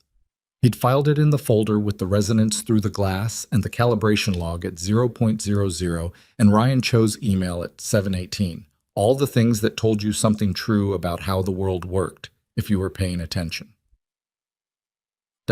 Vanessa called him into her office on a Thursday afternoon at the end of his 4th week. Not a scheduled meeting. Her assistant had come to the floor and asked if he had 20 minutes, which was Vanessa's way of indicating something was coming that she wanted to handle in person. He went up. She was at her desk, and she had the folder that she'd opened 4 weeks ago at their first meeting, or one that looked like it. She didn't open it immediately this time either. "The client completed their technical acceptance review this morning," she said. "Full system sign-off. No conditions, no further review requirements. 18 months of production delivery, starting next quarter." "Good," he said. "I want to mark that," she said. "As a team, not elaborately, but I don't want it to pass without acknowledgement." "The team would appreciate that," he said. "What were you thinking?" "Lunch? Tomorrow, in-house, the whole engineering team. I'll be there." "That's good," he said. "Is there anyone you want to include who isn't on the current roster?" He thought about it. "Cal," he said, "the facilities coordinator." She looked at him. "He did his job correctly throughout," Adrian said. "He handled the contractor complaint process by the book. He was decent to me when Damien had me removed, and he got me the message from you the next morning, which was the thing that made everything else possible." Vanessa was quiet for a second. Then, "I'll have the invitation extended." "And the security guard," he said. "Dennis, at the front desk." She looked at him for a moment in a way that was trying to stay neutral and was not entirely succeeding. "You want to invite the front desk security guard to the engineering team lunch," she said. "He recognized me when I came back the second time," Adrian said. "He knew what had happened. He welcomed me back. That matters. The way people treat you at the door tells you what the building actually is, regardless of what the culture deck says. She was quiet again. Then she wrote something on the notepad on her desk. Fine, she said. It was a word that in her mouth meant something closer to noted and respected. He started to stand. There's one more thing, she said. He settled back. Damien has filed a wrongful termination complaint, she said, with the State Labor Board. Adrian looked at her. That's his right, he said. It is. The legal team is handling it, and our position is strong. The review record is complete and well documented, but it means the events of the demonstration and the subsequent review may have additional visibility for some period. She looked at him directly. I want you to know that in any proceedings, the record is clear on your role. What you identified, when you identified it, what you reported and to whom, and the outcome. I'm not worried about that, he said. I know you're not, she said. I'm telling you anyway because you deserve to know where you stand. He looked at the window. The marine layer was thinner today. There'd been some wind that morning, and the hills to the east were actually visible, green-brown at this time of year, the city spread out below them in its complicated layered way. Do you think he knows why it happened? Adrian said. The complaint? No, the failure. What actually caused it? He paused. Not the parameter, not the missed step. The reason why a warning at 7:18 and another warning at 8 o'clock both got set aside. Vanessa was quiet. I think, she said carefully, that Damien would say the timeline was impossible and the decisions he made were the best available under the circumstances. That's probably what he believes, Adrian said. You don't think it's true. I think the timeline was tight. I think tight timelines make things harder. I don't think the timeline is why he wrote contractor acoustic misidentification in the log. He paused. That's not a timeline decision. That's something else. Pride, she said. Closer to certainty, he said. He was certain I was wrong. He was certain of it before I finished my sentence. And when you're that certain, a flag from someone you've already dismissed isn't information anymore. It's noise. She looked at him. How do you protect against that? She said. The protocol handles the process, but the certainty, you can't legislate against it, he said. You can build systems that require a second set of eyes regardless of how certain the first person is. That's what the flag protocol does. But the certainty itself? He shook his head. That's a culture problem. It takes longer. How long? I don't know, he said honestly. I've been here 4 weeks. She almost smiled. Fair, she said. He stood. This time she didn't stop him. The lunch tomorrow, he said. Can I say something to the team? Of course. Not a speech, he said. I'm not good at speeches. You managed adequately on your first day, she said. That was a statement of policy, not a speech. He moved toward the door. This'll be shorter. The lunch was in the large conference room adjacent to the engineering floor, the one with the frosted glass walls that had been in privacy mode the day of the demonstration. Today the glass was clear, and through it you could see the production floor and the line running its standard cycle, the same steady motion that it had maintained since the phase offset parameter had been corrected. They'd pushed the conference tables together into one long surface and covered them with food from the Italian place 2 blocks away that Priya had apparently had a strong opinion about. It was the good kind of disorder, the kind that meant people were actually eating and talking rather than standing at careful distances performing the idea of a celebration. Cal was there, looking slightly startled to have been included and slightly pleased about it. Dennis from the front desk was at the far end of the table eating what appeared to be most of a lasagna serving, and Ryan Cho was next to him explaining something about calibration cycles with the focused energy of someone who forgot, in the presence of interesting work, to be shy.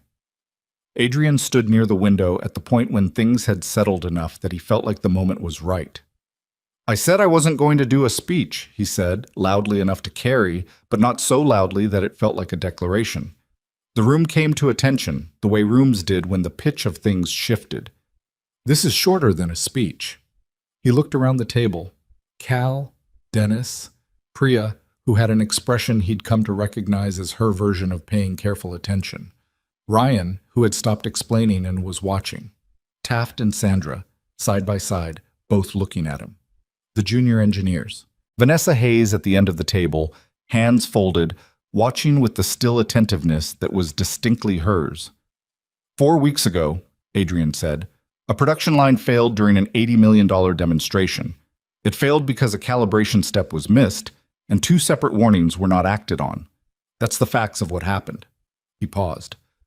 What also happened is that a junior engineer sent an email at 7:18 in the morning that said something was wrong, and another engineer came through a maintenance corridor door looking for someone who knew what they were hearing and made a call that cost her something professionally to make because it was the right call.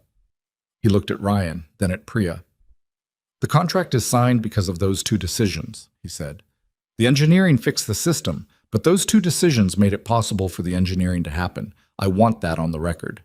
He looked at the table generally. That's the whole thing. Eat your food. There was a beat, and then the room went back to itself. The noise of people and food, and the particular comfortable disorder of a team that had come through something and landed on the other side of it more or less intact. Priya appeared at his elbow, which she was getting better at doing without announcing it. Not bad, she said. It was shorter than a speech, he said. It was still a speech.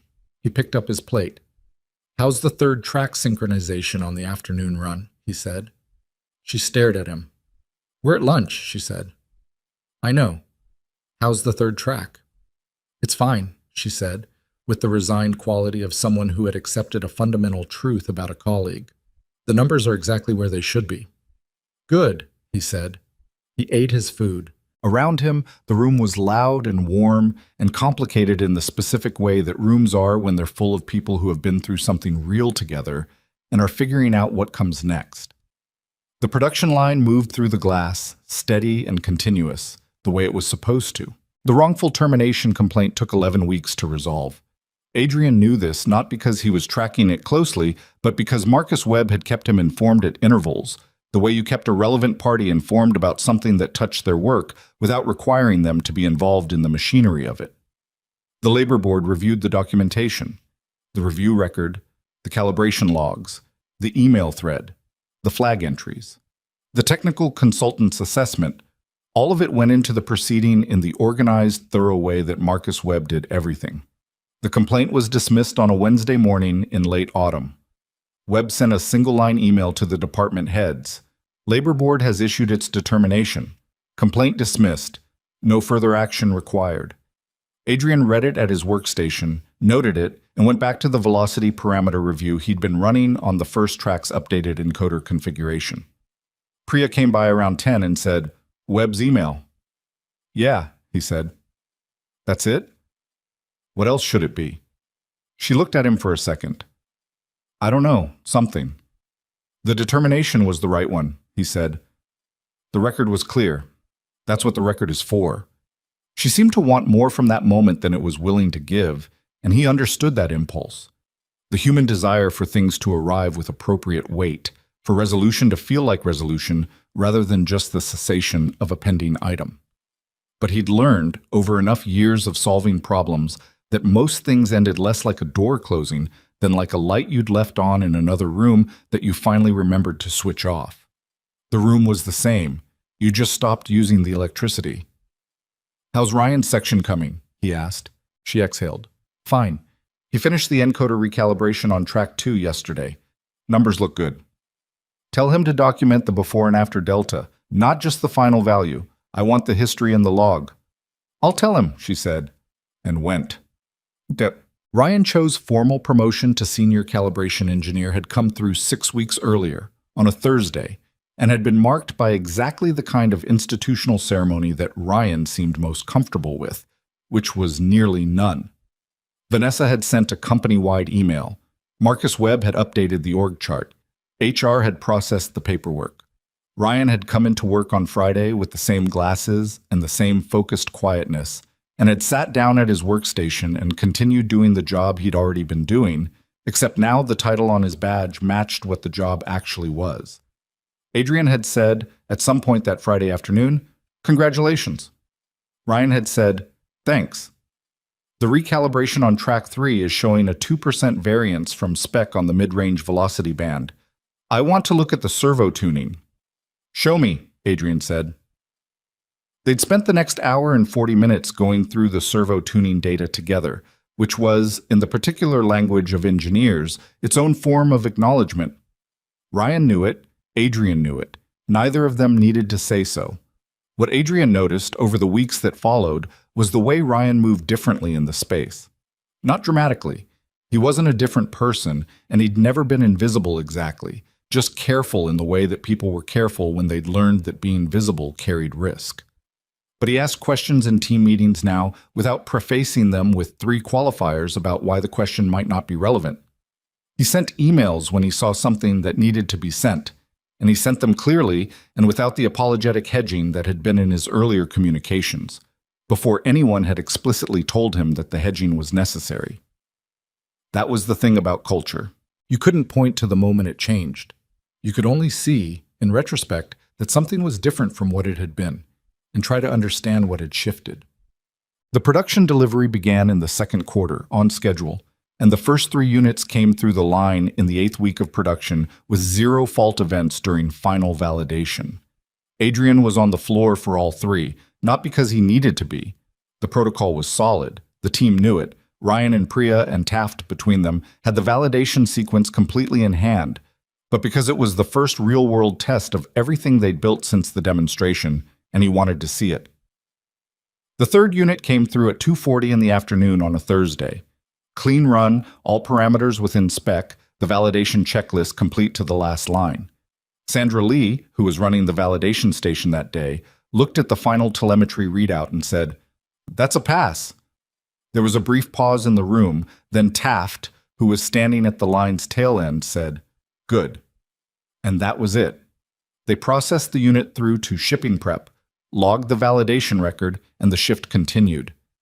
Adrian watched this happen from near the main workstation, and what he felt was something that took him a moment to identify because it wasn't dramatic, and it wasn't large. It was closer to recognition. The recognition of a system working the way a system was supposed to work, not because any single person had been exceptional that day, but because the structure underneath it had been built to catch the things that single people missed. That was the whole point. That had always been the whole point. Boss. He called his mother that evening, which he did every 2 or 3 weeks with imperfect consistency.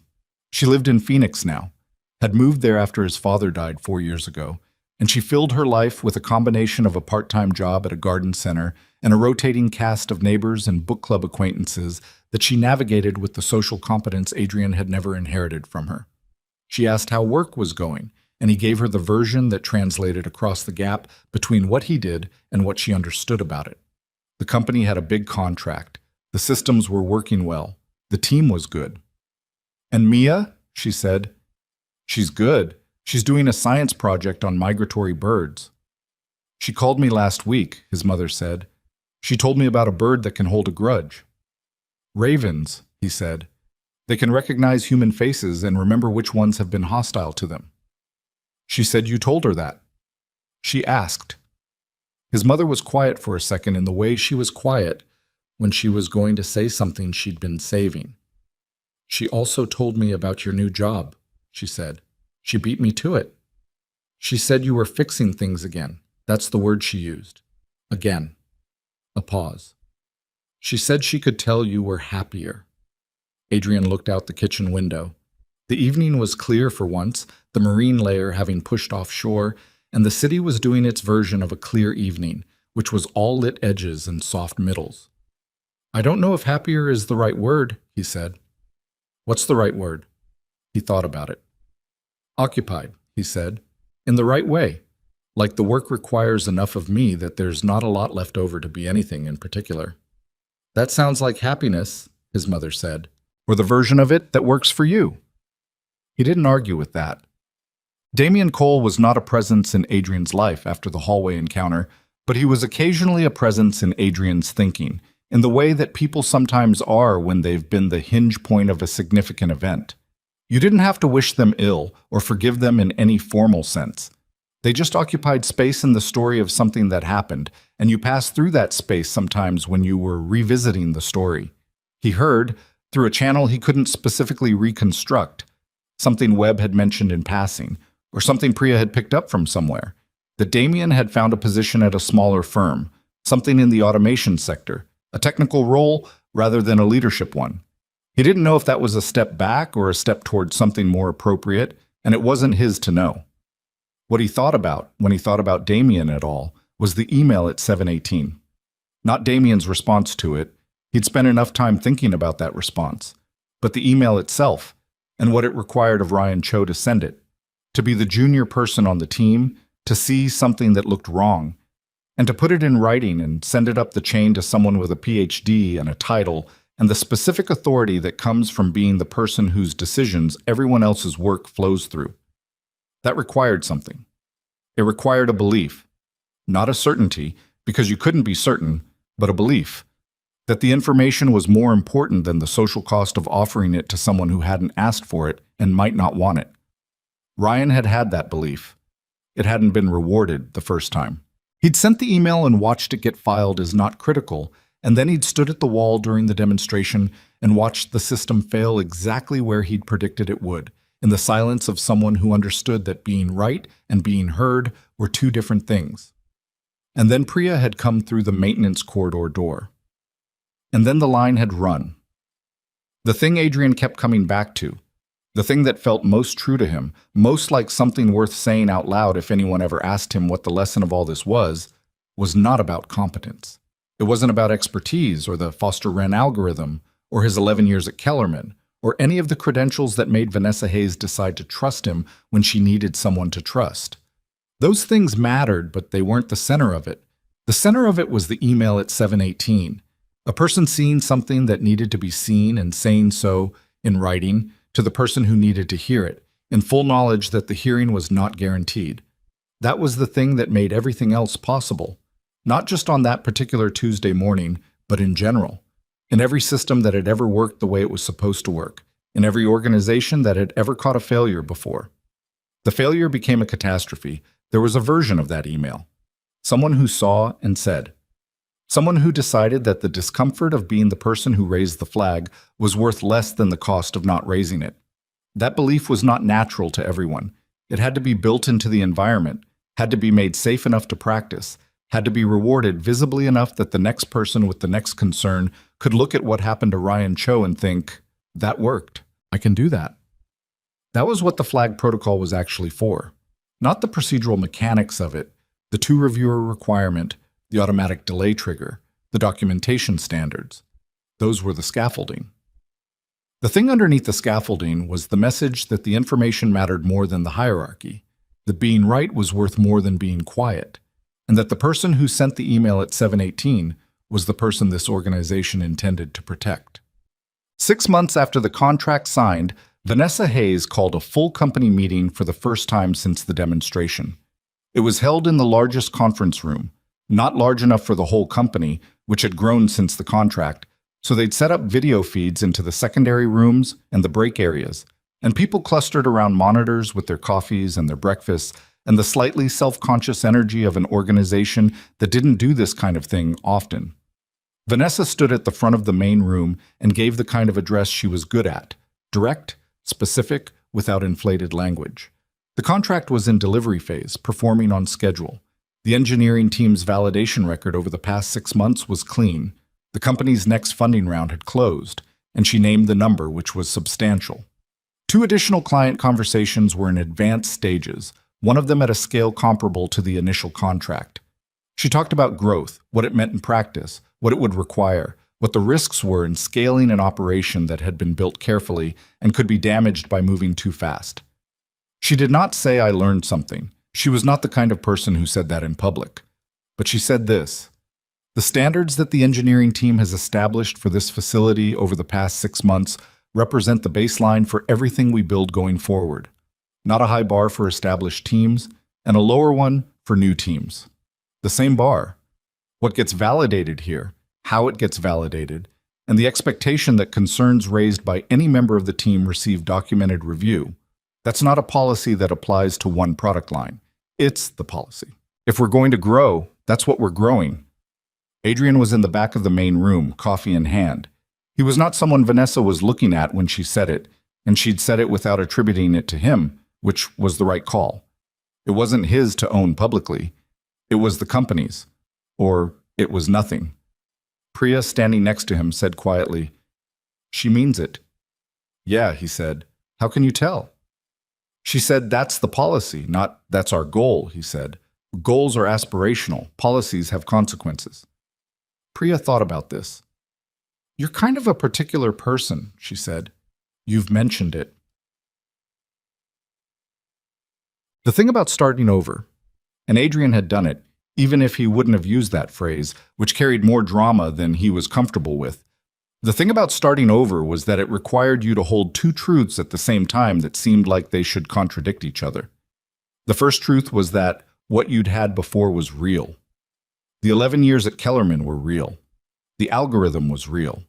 The calibration protocols he'd written there, the systems he'd built, the specific expertise he'd accumulated through years of doing hard work in a demanding field, all of that was real, and the 3 years of maintenance contracting hadn't erased it or diminished it.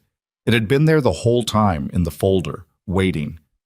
The second truth was that the 3 years had added something that the 11 years at Kellerman hadn't given him.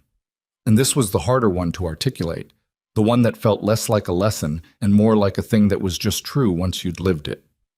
He'd been the person on the other side of the glass. He'd been the person without the credential, without the title, without the institutional authority that makes the information you carry feel like information rather than noise. He'd been Damian Cole's maintenance contractor, and he'd been Cal's obligation, and he'd been the staffing agency technician who read coolant gauges. And from that position, he'd heard something that mattered. The question he kept coming back to was not, why did Damian dismiss me? That was obvious. The answer was written into the texture of every organization that had ever promoted someone past their actual competence and then arranged the world to confirm the promotion. The question was, how many others had there been?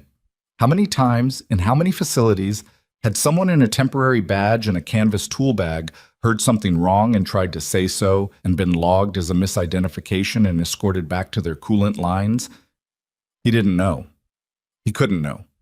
The failures that got caught were visible. The ones that didn't were usually invisible until they weren't, and by then the trail back to the original flag was buried under incident reports and liability documentation. What he knew was that the flag protocol he'd built at Noveris had a specific clause, one that Sandra Lee had asked about during the briefing in the particular careful way she asked about things she'd already thought through, that stated any concern raised by any member of facility staff required documented review. Not any member of the engineering team, any member of facility staff. Sandra had said, "Does that include contractors?" "It includes anyone who works in this building," he'd said. "Contract, staff, temporary, anyone." She'd made a note. He hoped she'd made the right kind of note. He took Mia to the coast on a Saturday in November, which was not beach weather in any conventional sense, but was her preferred time to go because the beaches were empty and the light was low and dramatic, and she liked to collect things that the high tide line left behind. She had an ongoing project, a collection of objects found on beaches that she organized by material and color in a series of shoeboxes in a room, and it operated according to rules he didn't fully understand but respected. They walked the waterline for about 2 hours. She found a piece of sea glass that was a color she described as between green and gray, which is different from gray-green, a distinction he accepted without challenge.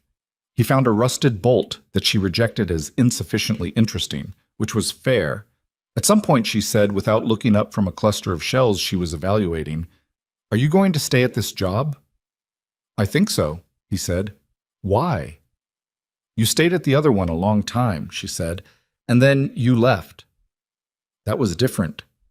"How?" He thought about how to answer that in a way that was honest without being more complicated than the moment required. "The other job needed me to be somewhere else a lot," he said. "This one needs me to be here. That's the main difference." She looked at him with the directness she was getting better at as she got older, the kind of look that was trying to determine whether you were giving her the real answer or the parent answer. "Is it interesting?" she said. "The work." "Yeah," he said. "It's very interesting." "What's interesting about it?" He thought about the first track's encoder recalibration and the third unit's clean validation run, and the 37-page audit that had found 9 parameters sitting at values that were technically within acceptable range and actually accumulating toward future failure. He thought about building a protocol that caught things before they became catastrophic, about the specific intellectual satisfaction of constructing a system that was smarter than any individual person, because it didn't rely on any individual person being right all the time. He thought about a sound through a glass wall on a Tuesday morning and the particular experience of knowing what you were hearing and having that knowledge live in you without anyone else being able to see it. It's like, he started, and then stopped, because the engineering answer wasn't the right answer for this conversation. It's like knowing there's a problem before it breaks, and being in a position to fix it. He paused. That sounds simple. It's not simple, she said matter-of-factly. You have to actually know what the problem is, and you have to be able to convince people to listen to you. She went back to the shells. He looked at the water. Yeah, he said. That's pretty much it.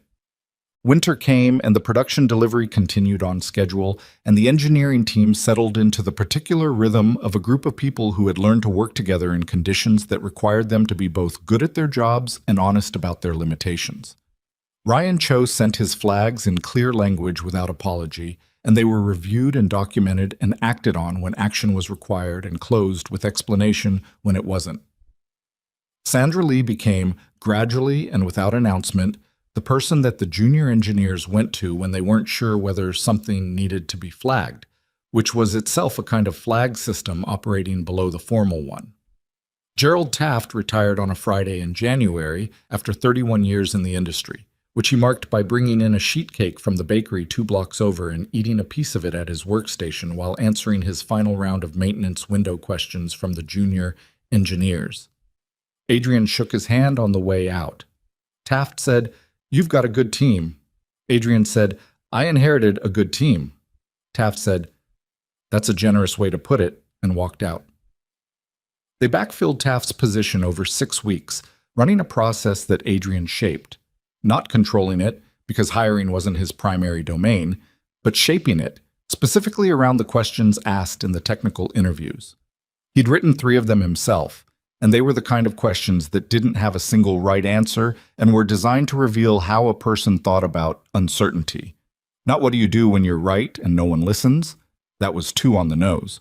But describe a time you were unsure whether something needed to be flagged and what you did with that uncertainty. The person they hired was a woman named Carla Reyes, 36, who had spent 8 years doing systems integration at a medical device company and had, in her answer to that question, described a situation where she'd sent an internal memo about a firmware update schedule that she'd thought was too compressed and had been told it was fine, and had then written a follow-up memo 2 days later when her concern hadn't been resolved, and had kept the copies of both memos in a folder on her personal drive because she'd learned that documentation persisted even when conversations didn't. Adrian had looked at that answer on the interview scoring sheet and thought, yes. The first anniversary of the demonstration fell on a Tuesday. No one marked it explicitly, which was appropriate. The day didn't require ceremony. The line ran. The validation checks ran. The telemetry numbers were what they were supposed to be. Adrian was at his workstation at 4:15 when his phone buzzed. A text from Mia's school. She'd been picked up by her mother. The reminder was automated. He could disregard. He disregarded it. He looked at the production floor through the glass and thought about the maintenance corridor on the other side, and the fluorescent lights in the concrete floor and the coolant line connections running along the wall. He thought about a sound, and a clipboard, and a pen that wasn't his. He thought about the things that had been true a year ago that were still true. The algorithm was real. The expertise was real. The specific quality of attention that made him hear things other people didn't hear was real. It had been real on the other side of the glass, and it was real on this side of the glass. The glass hadn't changed what he knew. What had changed was what the knowledge could do. That was the part that was easy to miss, in the general story of a thing like this. The part that got flattened into a simpler version where the expert was overlooked and then recognized and justice was served. The recognition mattered. He wasn't going to pretend it didn't matter. The position, the title, the authority to build protocols that had teeth and couldn't be overridden by one person's confidence. Those things mattered, not because he needed them for his ego, but because the work needed them. The knowledge needed a place to go where it could actually be used. But the recognition hadn't come because he'd fought for it. It hadn't come because he'd insisted on being seen or found the right person to complain to. It had come because Priya Suresh had come through a door, and because Ryan Cho had sent an email 4 weeks earlier, and because the failure had been visible enough and the record clear enough and Vanessa Hayes' judgment functional enough that the right sequence of events occurred. That sequence could have broken anywhere. Priya could have decided the professional risk was too high. Ryan's email could have been in a different thread and taken longer to surface. Vanessa could have been in a different meeting when the line went down. Any of those things, and the story ended differently. He knew this. He sat with it in the way he sat with things that were true and complicated, not trying to resolve them into something simpler, just letting them be what they were. The knowledge had been real the whole time. Being right had been real the whole time. What hadn't been real, until a set of circumstances made it real, was the capacity to act on it. And that gap between knowing and being able to act on what you know was not a problem that expertise alone could close. It was a structural problem. It was the problem that the flag protocol was designed to address, imperfectly, because no protocol was perfect, because people were not perfect, because Gerald Taft had looked at parameters sitting at the edge of acceptable range and decided they were fine, and Ryan Cho had sent an email and watched it disappear into not critical. And Priya had stood at a workstation hearing a conversation that she could have interrupted and hadn't, and Adrian himself had spent 3 years carrying what he knew through buildings that had no particular use for it. None of them were the villain of any of those moments.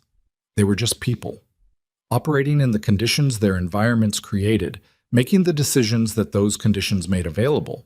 What you could do, what was actually worth doing in a life spent around systems and how they failed, was change the conditions, build the protocol, document the flags, make the two-reviewer requirement a structural fact rather than a courtesy. Put any member of facility staff in the clause and mean it. Give Ryan Cho the title that matched the work he'd already been doing. Ask Carla Reyes about the folder on her personal drive and hire her because she had one. Those were small things, each of them. None of them were the kind of thing that made for a dramatic story. They didn't make good speeches. They were mostly just Tuesday afternoon work, the kind that accumulated quietly and didn't announce itself. But they were the things that meant that the next time someone in a temporary badge with a canvas tool bag and grease on their collar heard something wrong through a glass wall, there was a place for that information to go. That was the whole thing. That was what he'd spent the year building. He didn't know if it was enough. He didn't know if the conditions he'd changed here would persist past the next crisis or the next leadership transition or the next time someone with a title and a deadline decided that a flag was noise rather than information. He didn't know that, and he was honest enough about the limits of what any one person could build to sit with that uncertainty without trying to cover it up. What he knew was that the line was running. What he knew was that Ryan Cho's name was on the org chart where it was supposed to be. What he knew was that somewhere in a folder on Carla Reyes' personal drive were 2 memos from 8 years ago that she'd kept because she'd learned that documentation persisted even when conversations didn't. That was enough to go on. It was enough to call a year well spent. He shut down his workstation at 4:47 and drove to pick up Mia from her mother's house, which was what he did on Tuesdays. She came out carrying her backpack and the shoebox with the November beach collection, which she'd decided needed to be reorganized and had apparently started reorganizing at her mother's. She got in the truck and said, "I found something at Mom's." "What kind of something?"